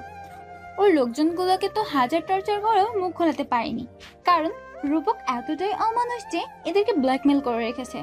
ওদের মুখ খুলে নাকি ওদের পরিবারকে ধ্বংস করে দিবে, তাই ওরা আমার আন্ডারেই পড়ে আছে। ইরহাম অবাক হয়ে বলল, কি, তুমি ওদের মারোনি? মেরেছি, বাট খুন করিনি আর কি, বেঁচে আছে সবকটাই। ইরহাম তৃপ্তির হাসি দিয়ে বলল, আমি জানতাম তুমি অন্যায় কিছু করতেই পারো না, বাট একটা বিষয় কি জানো? অর্ণি জিজ্ঞাসু দৃষ্টিতে তাকাতেই ইরহাম বলল, রূপকের চেয়েও ওর বাবা বেশি দোষী। উনি সব প্ল্যানের mastermind, as far as I assume. রূপকের নিজের মুখের কথা এটা। এসবে লোকজন লাগিয়ে ব্ল্যাক মার্কেটিং ওর বাবাই করে, আর অন্তিকে বিয়ে করেছে ওর বাবার কথা শুনেই। অর্ণি অবাক হয়ে বলল, তার মানে রুদ্র Anhab is the main culprit? রূপক দাঁত কিরমির করে ইরহামের দিকে তাকিয়ে আছে। রুদ্র আহনাফ নিজের বোকামোর জন্য ভেতরে ভেতরে ক্রোধে ফেটে পড়ছেন। ইরহামের দিকে ট্রু দৃষ্টিতে তাকাতেই অর্ণি শান্ত স্বরে বলল, এই যে মিস্টার রুদ্র আনহাব চৌধুরী, ওর দিকে ওভাবে তাকিয়ে চোখ দিয়ে ভস্ম করার চেষ্টা করে কোনো লাভ হবে না। হাত পা বেঁধে রেখেছি, যে কোনো সময় দু চোখও বেঁধে দিতে পারি। ইরহাম অবাক হয়ে অর্ণিকে দেখেছে। এই মেয়ে এখনো এত শান্ত হয়ে কিভাবে আছে? ও তো ভেবেছিল অর্ণি রেগে এদের ওপর রোলার চালাবে, কিন্তু এখন নিজেই কনফিউজড হয়ে যাচ্ছে। আমার বোন অন্তিকা আপনাকে কোনো দিক দিয়ে কম ভালোবেসেছিল রূপক? আপনার সব শর্ত মেনে ঘর কোনো হয়ে থাকতো। আমার বাবা মায়ের সাথে যোগাযোগ বন্ধ করে দিতে বলেছিলেন আপনি, ও সেটাও মেনে নিয়েছিল। ও ভেবেছিল আপনি ওকে নিয়ে ইনসিকিউর ফিল করেন, তাই একজন আদর্শ স্ত্রী হয়ে ওঠার জন্য কম চেষ্টা করেনি। কিন্তু আপনি ঘরে বউ রেখে বাইরে অপকর্ম করে বেরিয়েছেন। আপনাকে অন্য মেয়ের সাথে দেখে আমার বোনের মানসিক অবস্থা কেমন হয়েছিল জানেন? সব সত্যি জেনে গিয়েছিল বলে আপনি তার সাথে যে নিকৃষ্ট আচরণটাই না করেছেন। আবার ডিভোর্স, অ্যাবর্শন এসবের জন্য প্রেশার দিয়েছিলেন, ভেঙে গুড়িয়ে দিয়েছিলেন ওকে। অর্ণির এসব কথা শুনে রূপক বিরক্ত নিয়ে বলল, অন্তিকে বিয়ে করার কোনো ইচ্ছা আমার ছিল না। যা করেছি শুধুমাত্র বাবার কথা শুনে করেছি। আমার এত শখ হয়নি কোনো মানুষকে কষ্ট দেওয়ার। অর্ণি তাচ্ছিল্যের হাসি দিয়ে বলল, এত পিতৃভক্তি কি আপনার বাবার মনে আপনার প্রতি কোনো ইফেক্ট ফেলেছে আদৌ? উনিও তো আপনার খেলার গুটি হিসেবে ইউজ করেছেন। রূপক ভ্রু কুঁচকে একবার অর্ণির দিকে তাকিয়ে রুদ্র আহনাফের দিকে অবিশ্বাসের দৃষ্টিতে তাকায়। অর্ণি বলল, বিশ্বাস হচ্ছে না? না হওয়ারই কথা। একটু নিচের মাথা খাটালেই বুঝতে পারবেন সবটা। আমার বোনকে বিয়ে করার প্রস্তাবটা আপনি দিয়েছিলেন, উনি শুধু হ্যাঁ হ্যাঁ মিলিয়েছে। বিয়ের পর ওকে আমাদের থেকে আপনি আলাদা করেছেন, প্রেশারগুলো আপনি দিয়েছিলেন। আপনিও সব দোষ আপনাকে দিয়ে গেছে। আপনার বাবা ওর সাথে মিষ্টি কথা বলে ব্রেন ওয়াশ করতেন, তাই মৃত্যুর আগেও আপনি শুধু আপনার নামটা লিখে রেখে গেছে, যেন সব দোষ আপনার ঘাড়েই পড়ে আর উনি সেফ থাকেন। আমিও এতদিন জানতাম আপনি শুধু একমাত্র খুনি ছিলেন, কিন্তু না, কলকাঠিটা পেছন থেকে আপনার বাবা নড়িয়েছিলেন আপনাকে ইউজ করে। রূপক শুদ্ধ হয়ে রুদ্র আহনাফের দিকে তাকালো। দুয়ে দুয়ে চার মিলে যাচ্ছে তার। অর্ণি রহস্যময় হাসি দিয়ে বলল, অবাক হবেন না, আসল সত্যিটা তো এখনো জানা বাকি। আর সেটা হলো আপনার মাকে আপনার বাবাই মার্ডার করেছে, শুধুমাত্র ওনার স্মাগলিং এর বিজনেস বাধা দিয়েছিল বলে। রূপক রাগী স্বরে বলল, এজন্যই মায়ের সাডেন ডেথের জন্য কোনো অ্যাকশন নেওনি তুমি। ছি বাবা ছি, তোমায় এত বিশ্বাস করতাম আমি, তোমার সব কথা শুনতাম, হোক শেষার ঠিক নয়তো বেঠিক। আর তুমি, তোমার কাছে তো আমাদের কোনো গুরুত্বই নেই। এতটা জঘন্য তুমি। রুদ্র আহনাফ দাঁতে দাঁত চেপে বললেন, হ্যাঁ হ্যাঁ, সবটা আমি করেছি। আমার কাছে টাকাটাই সবচেয়ে বড়, তোমাদের কোনো মূল্য নেই। এই জন্যই অন্তিকাকে বউ করে এনেছিলাম শুধুমাত্র তৌহিদ আনহারের ব্যবসাটা নিজের করে নেওয়ার জন্য। কিন্তু সেটা সম্ভব হয়নি বলে ওকে ছেড়ে দিতে বলেছিলাম। কিন্তু মেয়েটা মাঝরাতে পালিয়ে গেল। তৌহিদ আনহার এসব জানলে রূপককে আস্ত রাখবে না, সাথে আমাকেও। এজন্য অর্ণি হুঙ্কার দিয়ে বলল, এজন্য ওকে দুনিয়া থেকে সরিয়ে দিলেন তাই না? সাথে ওর অনাগত সন্তানকেও। আপনি হয়তো আপনার আপন কেউ না, কিন্তু ওই বাচ্চাটা, ও তো আপনাদেরই রক্ত। একটু মায়া লাগলো না? বিবেক বলতে কি কিচ্ছু নেই আপনাদের?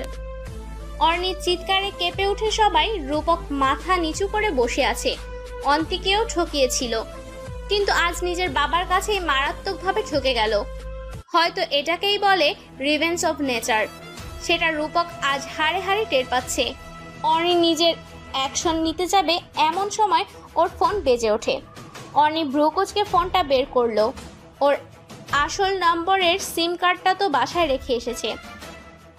ইনস্টার্টের সিমের নাম্বারটা শুধু আসিফ, ঈশা আর গ্যাংয়ের কয়েকজন জানে, কিন্তু ওরা তো এখানেই আছে।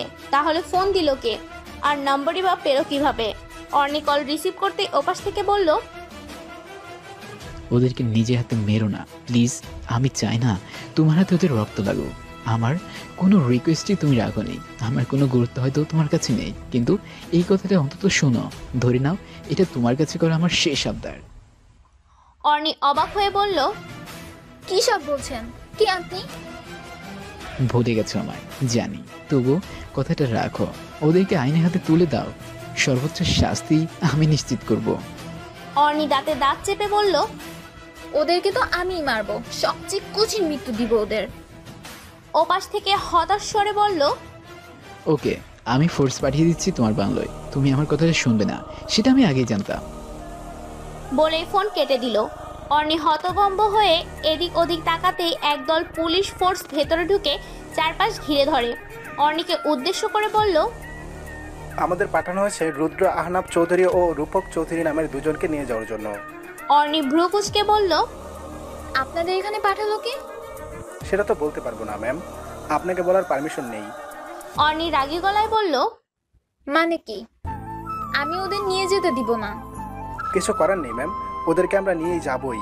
আপনি জেদ করলে জোর করার অর্ডারও আমাদের দেওয়া হয়েছে। পুলিশ ফোর্স রুদ্র আহনাফ ও রূপককে নিয়ে চলে গেল। অর্ণি কিছুই করতে পারলো না। যাওয়ার আগে রূপক অসহায় দৃষ্টিতে অর্ণিকে বলেছিল, আমি জানি আমার করা অন্যায়ের কোনো ক্ষমা হয় না, আমি ক্ষমা চাইবও না। যার সাথে অন্যায় করলাম তাকে তো নিজ হাতেই শেষ করে দিয়েছি। তুমি অন্তির খুব আদরের একজন মানুষ ছিলে। ও আমায় যতটা ভালোবাসতো তোমাকেও ততটাই ভালোবাসতো। তাই তোমাকে বলে দিচ্ছি, এরপর আর সুযোগ নাও হতে পারে। আর আমি সত্যিই আমার করা কাজের জন্য অনেক অনুতপ্ত।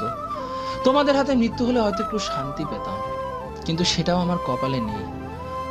অর্ণি তাচ্ছিল্য মুখ ঘুরিয়ে বলল, আপনাকে তেমন কোনো কষ্ট দেওয়ার আমার দ্বারা সম্ভব হতো না, কারণ আপনি কষ্ট পেলে আপনি অনেক কষ্ট পেত। আপনার কোনো আঘাতও সহ্য করতে পারবে না। ও কতটা ভালোবাসতো আপনাকে সেটা কল্পনাও করতে পারবেন না। শুধু আফসোস একটাই, আপনি সেটার যোগ্যই ছিলেন না কখনো। রূপক একটা কান্নামাখা হাসি দিয়ে পুলিশের সাথে চলে গেল। বারবার অন্তিকার হাসি মাখা মুখটা চোখের সামনে ভাসছে। আজ নিজেরই উপর ঘৃণা লাগছে তার। কতটা জঘন্য সে। হতবিক্ষত হৃদয় নিয়ে নিকশ কালো আকাশের দিকে তাকিয়ে মনে মনে বলল, সত্যি আজ তোমাকে দেওয়া কষ্টগুলো আমায় আঘাত করেছে অন্তি। আমায় কেন ভালোবেসেছিলে তুমি? হোয়াই? অর্ণি হাত থাকা রিভলভারটা সজোরে ফ্লোরে ছুঁড়ে মেরে দু হাত দিয়ে নিজের মাথায় চুল আঁকড়ে ধরল। ইরহামের মাথার ওপর দিয়ে যাচ্ছে সবকিছু।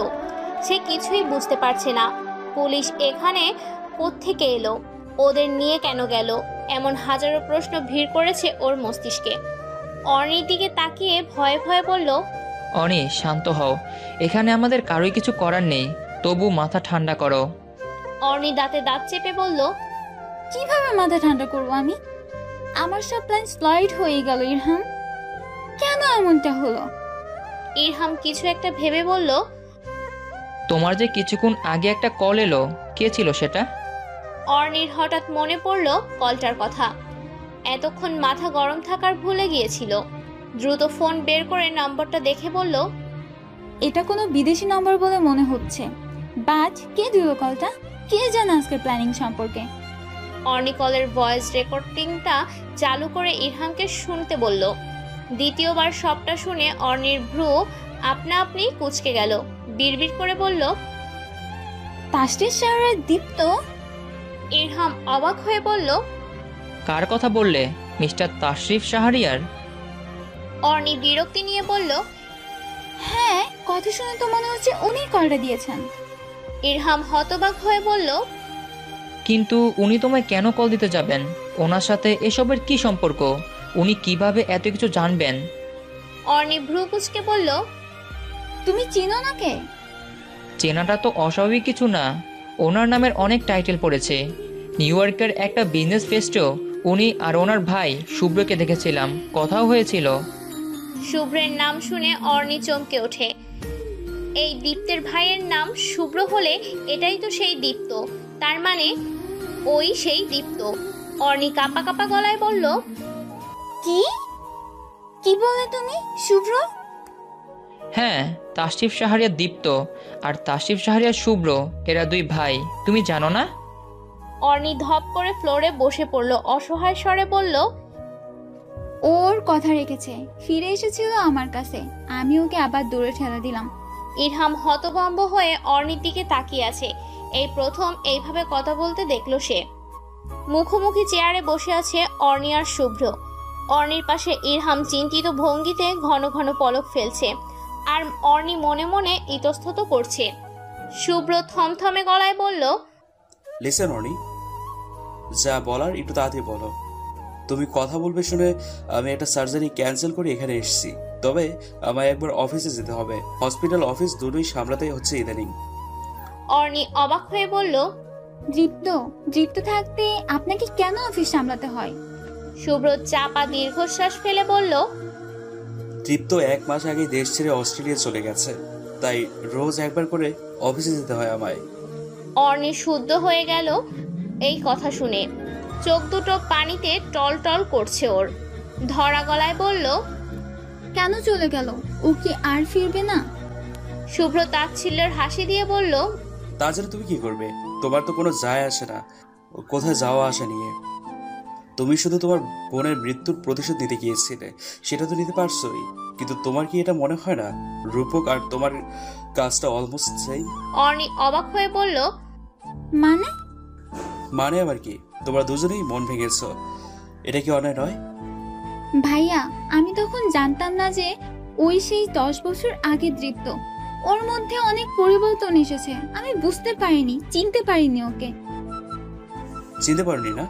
চেনার চেষ্টাই করনি, আর করবি বা কেন? তুমি তো তখন তোমার জেদ, ইগো সব ধরে বসেছিলে। নিজের স্বার্থটাই হয়তো তোমার কাছে প্রধান ছিল, এজন্যই অন্য কোনো দিকে নজর দেওয়ার সময় হয়নি তোমার। অর্ণির চোখ এবার পানি ছেড়ে দিল। ইরহাম আর শুভ্র দুজনেই অবাক চোখে তাকালো অর্ণির দিকে। এই মেয়েটা সে কাঁদতেও জানে, সেটা ভেবেই অবাক হচ্ছে তারা। অর্ণি ভাঙা গলায় বলল, আসলে এই দোষটা আমারই ছিল। আমি আবেগ, অনুভূতি, বিশ্বাস এসবকে মূল্য দিতে চাইতাম না। এটাই আমার ভুল ছিল। দীপ্ত যাওয়ার আগে বলে গেছিল আমাকে আফসোস করতে হবে, কিন্তু তখন অনেক দেরি হয়ে যাবে। আমি পাত্তা না দিয়ে চলে এসেছিলাম, ভাবতেই পারিনি ওর কথাটা সত্যি হয়ে যাবে, তাও এত তাড়াতাড়ি। অথচ দেরিই হয়ে গেল আমার। বলেই মুখে হাত চেপে ধরে শব্দ করে কেঁদে দিল অর্ণি। শুভ্র ওর মাথায় হাত রেখে বলল, আমি ওভাবে বলতে চাইনি অনি, তুমিও পরিস্থিতির জন্য এমনটা করেছো। অন্যদিকে ঘটে যাওয়া ঘটনাটা তোমায় এমনটা করতে বাধ্য করেছে, তবে তোমারও একবার ভাবা উচিত ছিল সবাই এক হয় না। অর্ণি নাক টেনে বলল, বাদ দিন সেসব কথা, আসল কথায় আসি। দীপ্ত সেদিন ফোন দিয়ে রূপকদের পুলিশে দেওয়া কেন? ও জানলো কিভাবে আমার প্ল্যানিং সম্পর্কে? শুভ্র হালকা হেসে বলল, তুমি যা যা করছো সবই দীপ্তের জানা। আমার জানা। আমি দীপ্তকে জানাতাম, কিন্তু তুমি কি জানো না যে তোমার ফোন আর ল্যাপটপটা হ্যাক করা হয়েছে? যদিও আমি করেছি। অর্ণি অবাক হয়ে বলল, কেন? আসলে অন্তিকার মৃত্যুর সেই সিসিটিভি ফুটেজটা কালেক্ট করতে গিয়ে জানতে পারি সেদিন সিসি ক্যামেরা অন ছিল, কিন্তু ফুটেজটা ডিলিট করে দিয়েছে কেউ একজন। আমি ভেবেছিলাম রূপক ডিলিট করেছে, কিন্তু সেটা রিসেন্টলি ডিলিট করা হয়েছে। তখনই আমার মনে হলো যে তুমি এটা করতে পারো। নিতান্ত সন্দেহ থেকেই এটা ভেবেছিলাম, সেজন্যই তোমার ফোন আর ল্যাপটপ হ্যাক করাই এবং ডাটাগুলো রেকর্ডিং করা শুরু করি। ভাগ্যবশত দুদিন পরেই তুমি ল্যাপটপ সিডি ইনসার্ট করে সে ভিডিওটা প্লে করেছিলে, তাই ভিডিওটা আমার কাছে চলে এসেছিল। তারপর দীপ্তকে জানাতেই ও বললো তোমার সব আপডেট ওকে দিতে। আমিও তাই করলাম, ইভেন এখনো করছি। অর্নি চোখ বড় বড় করে তাকিয়ে আছে। কি বুদ্ধি রে বাবা। শুভ্র হেসে বলল, এত অবাক হয়ে লাভ নেই, আমার বুদ্ধি তো কিছুই না, দীপ্ত আরো বেশি এক্সপার্ট। তুমি কল্পনাও করতে পারবে না ও তোমার থেকে কয়েক ধাপ এগিয়ে কিভাবে পা ফেলতে পারে। কিন্তু আপনারা আপির মৃত্যু নিয়ে এত খেটেছেন কেন? শুধুমাত্র কি আগ্রহের জন্য নাকি? নো, অনেক কিছুই তুমি জানো না। আই মিন কেউই জানে না, শুধু আমি ছাড়া। অন্তিকা আর দীপ্ত ক্লাসমেট ছিল। সেই সময় দীপ্ত তোমাকে দেখেছিল। দীপ্ত তখন ইন্টার সেকেন্ড ইয়ারে ছিল। অন্তিকা রূপকের সাথে রিলেশন চলাকালীন ও অন্তিকাকে বলে যে ও তোমায় পছন্দ করে। অন্তিকা তখন সাফ জানিয়ে দিয়েছিল আমি কিছু করতে পারবো না। অর্নি এখন অনেক ছোট, আর তুমিও। আগে নিজেকে এস্টাবলিশ করো, তবে অর্নির সাথে আমার বাসায় গিয়ে দেখা করতে পারো, যদি এটা কথা দাও যে সবসময় ওকে আগলে রাখবে। দীপ্ত খুশি মনে অন্তিকার হাতে হাত রেখে কথা দিয়েছিল। তারপর তার সাথে খুনসুটিময় আলাপ হতে প্রায় সেখান থেকে তুমিও ওকে অনেক পছন্দ করতে। ও তোমাকে ওর নাম ধরে ডাকতে বলতো, তুমিও সেটাই করতে। কিন্তু এইচএসসির পর ও স্কলারশিপ পেয়ে যায়।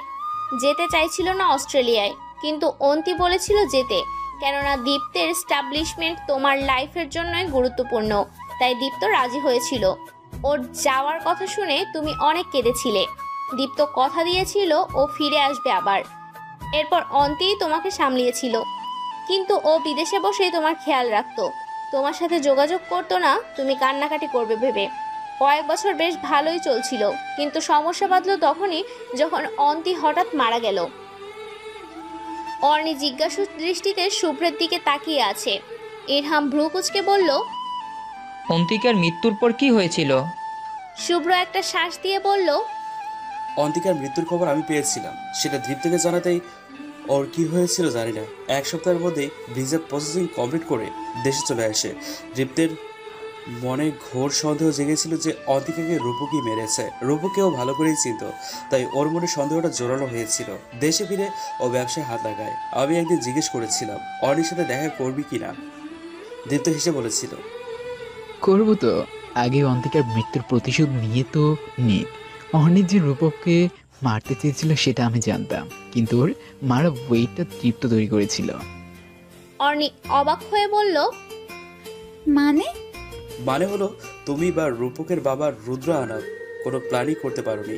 সম্পূর্ণ প্ল্যানটা দীপ্তের ছিল, আর ওর প্ল্যান মতোই তোমরা কাজ করে গেছো। তোমরা জানতেই না আড়াল থেকে কেউ তোমাদের নাচাচ্ছে। তুমি তোমার গ্যাংটা কিভাবে ক্রিয়েট করেছিলে? অর্নি স্বাভাবিক ভঙ্গিতে বলল, তার ড্রাগ ফার্স্ট মাফিয়া গ্রুপের লিডারের সাথে একদিন দেখা হয়েছিল। ওনাকে দেখে অনেক বুদ্ধিমান মনে হয়েছিল, কিন্তু আমি জানতাম না উনি একজন মাফিয়া লিডার। ভালো মানুষের আলে খুন খারাপি করেন। আমার রাগ আর আক্রোশী ব্যবহার দিকে উনি কিছু একটা সন্দেহ করেছিল, তাই নিজে থেকে আমাকে প্রস্তাব দিয়েছিল নিজের এবং বিজনেস সিকিউরিটির জন্য আলাদা গ্যাং বানানোর জন্য। আমি এটা আপের মৃত্যুর পরেই ভেবেছিলাম, কিন্তু সিকিউরিটির জন্য না, বরং রূপককে মারার জন্য। তাই রাজি হয়ে ওনার আন্ডারে থাকা হাজারখানেক লোক কিনে নিলাম। লোকটা অনেক লোভী ছিল, টাকাই তার কাছে সব। শুভ্র হেসে বলল, এটা ঠিক, ও অনেক লোভী, কিন্তু বাস্তবতা ওকে এমন বাড়িয়ে দিয়েছে। তুমি যেমন পরিস্থিতির কারণে বদলে গেছো, ওর সাথে ঠিক তেমনটাই হয়ে উঠেছে। কিন্তু আসল কথা হলো ও আমাদের কাজিন, আর দীপ্ত ওকে সব বলে বুঝিয়ে তোমার কাছে পাঠিয়েছিল। তোমাদের দেখা হওয়াটা কাকতালীয় নয়, বরং দীপ্তের ইচ্ছার কারণেই হয়েছে। অর্নি হতভম্ব হয়ে তাকিয়ে আছে, আর ইরহাম চোখ গোল গোল করে তাকিয়ে আছে। একটা মানুষের কতটা বুদ্ধি থাকলে সে এত শুকনোভাবে প্ল্যান করতে পারে সেটা ভেবে ওরা দুজনেই অবাক। অর্নি বলল, তার মানে ওকে কিডন্যাপ করার পর ও এই কারণেই কোনো রিয়াকশন দেখায়নি? শুভ্র মাথা হেলিয়ে বলল, এক্স্যাক্টলি, ও বুঝেই গেছিল তুমি ছাড়া ওকে কেউ কিডন্যাপ করতে আসবে না, কিন্তু সেদিনই তুমি ওকে এভাবে রিজেক্ট করে দিলে। আমাকে একবার নিজের আসল পরিচয়টা দিলেই তো পারতো ভাইয়া। আরে দীপ্ত যেখানে তোমার সাথে দেখাই করতে চায়নি সেখানে পরিচয় দিবে? ও চেয়েছিল রুদ্র আহনাব দেশে ফিরে তোমার হাতে আটক হোক, তারপর তোমার সাথে দেখা করবে, কিন্তু ভাগ্য তোমাদের আগেই দেখা করিয়ে দিল। অর্নি তাচ্ছিল্যের হাসি দিয়ে বলল, আবার ভাগ্যই বিচ্ছিন্ন করে দিল, তাই না ভাইয়া? আসলে কি বলুন তো, ভাগ্যের প্রভাবে মানুষের সাথে তেমন কিছু ঘটে না, সবটাই সবার কর্মফল। বলে হন হন করে চলে গেল। ইরহাম ওর পিছনে ডাকতে ডাকতে চলে গেল। শুভ্র একটা হতাশার নিঃশ্বাস ছেড়ে নিজেও চলে গেল চেয়ারে ছেড়ে। অর্ণির বাবা মা আর ইরহাম অর্ণির ঘরের দরজার সামনে হতভম্ব হয়ে দাঁড়িয়ে আছে। তৌহিদ আনহার আনমনে বলল, আমি স্বপ্ন দেখছি না তো? অনি এভাবে নিঃশব্দে কাছে। মিসেস অনুপমাও অবাক কণ্ঠে বললেন, আমি তো ভেবেছিলাম ও কাঁদতেই ভুলে গেছে, কিন্তু আজ তো মনে হচ্ছে আমি ভুলছিলাম।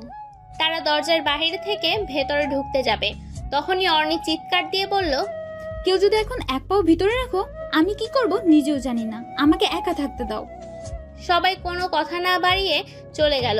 ইরহাম নিজের ঘরে এসে শুভ্রকে কল দিল। ভাইয়া, অনি তো পাগলামি শুরু করে দিয়েছে। শুভ্র হতাশ গলায় বলল, এখন আর আমার কিছু করার নেই।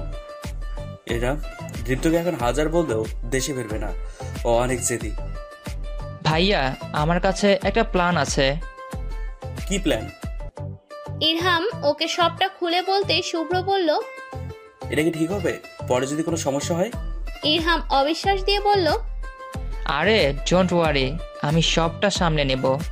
3 দিন পর দীপ্ত গাড়িতে বসে শুভ্রকে কল দিয়ে ব্যস্ত স্বরে বলল, কোন হসপিটালে আছে এখন? তোমার হসপিটালেই নাকি অন্য কোথাও? শুভ্র ওর কথার মাঝে অবাক হয়ে বলল, মানে সেটা জেনে তুই কি করবি? দীপ্ত বিরক্ত হয়ে বলল, আরে আসছি আমি সেখানে, গাড়িতে আছি এখন। শুভ্র চোখ দুটো বড় বড় করে বলল, তুই বাংলাদেশ চলে এসেছিস?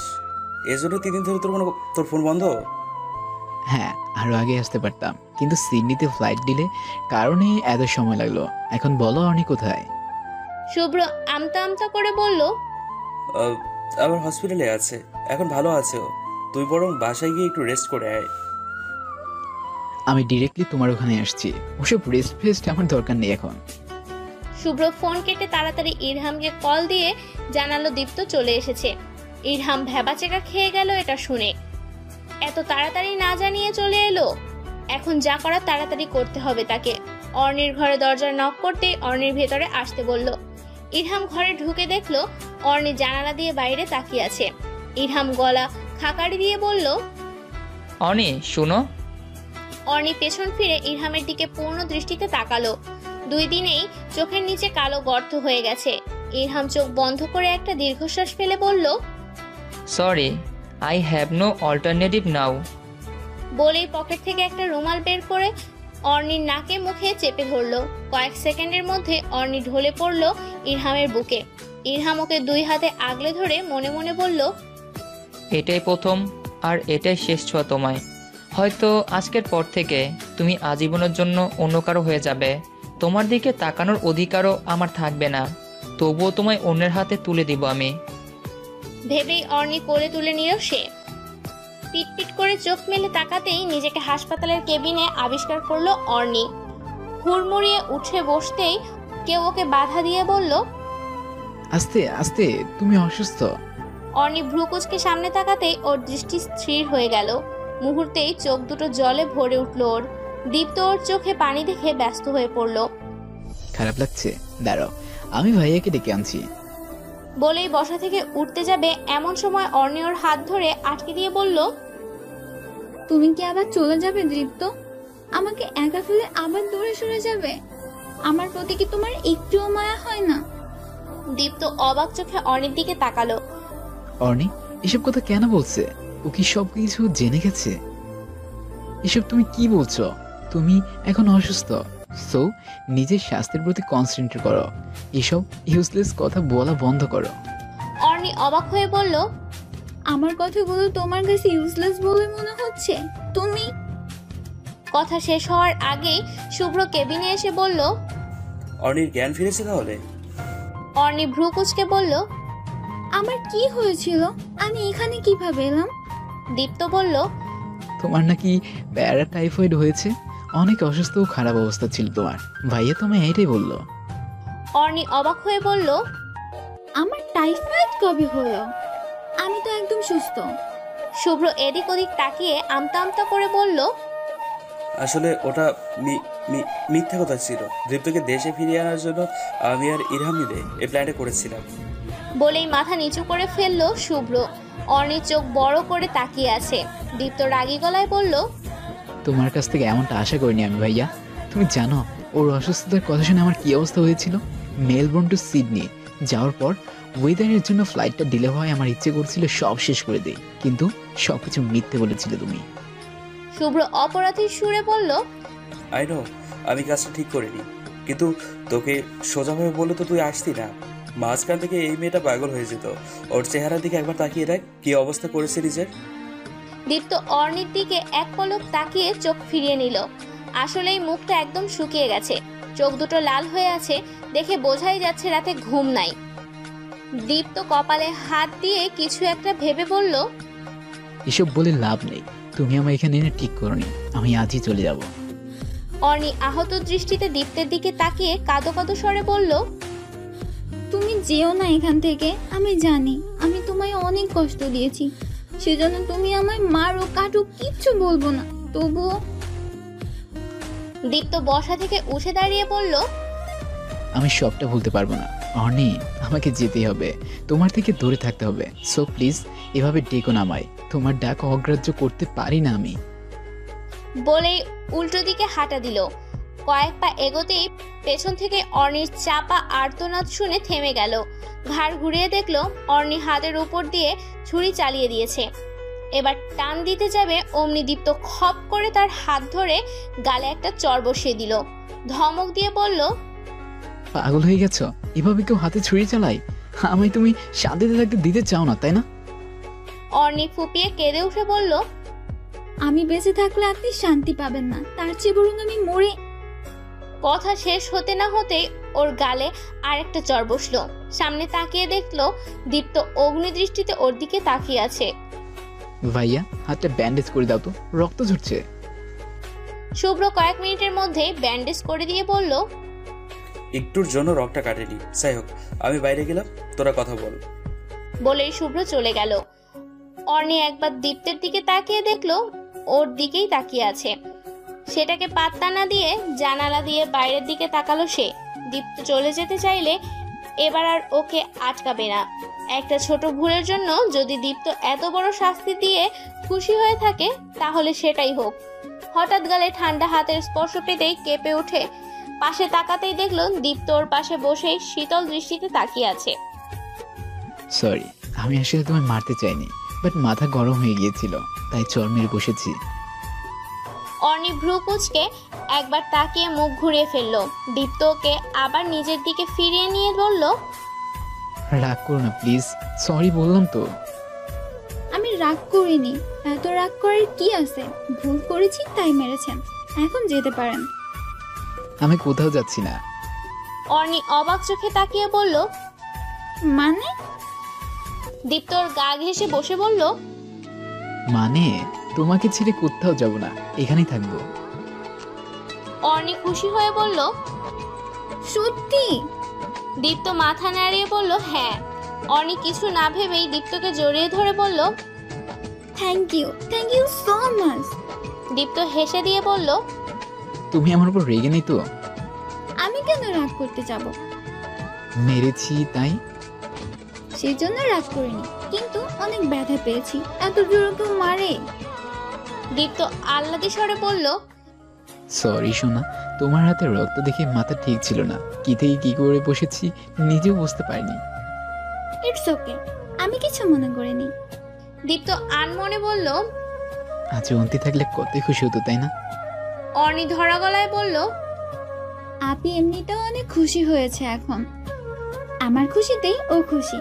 আপনার মতো আপনি কখনো ছেড়ে যাবেন না তো আমায়? কখনো না, গেলে তোমাকে নিয়ে যাব, আর তুমি গেলে তোমার পিছু এসে যাব, তাও ছাড়ছি না তোমায়। অর্ণি হেসে দিল এমন কথা শুনে। দীপ্ত ওকে আরো শক্ত করে নিজের বুকে জড়িয়ে ধরল। দরজা আড়াল থেকে ইরহাম সেটা দেখে একটা তৃপ্তির হাসি দিল। ভালোবাসার মানুষের সুখের মাঝেই প্রকৃত সুখ নিহত। ইরহাম একটা দীর্ঘশ্বাস ফেলে বলল, তোমার হাসির মধ্যেই আমি সুখ খুঁজে পাই। সব ভালোবাসা পূর্ণতা পায় না, আমিও নিজের জন্য কাউকে না কাউকে খুঁজে নিব। জীবন তো আর কারোর জন্য বসে থাকে না, আমারটাও থেমে থাকবে না।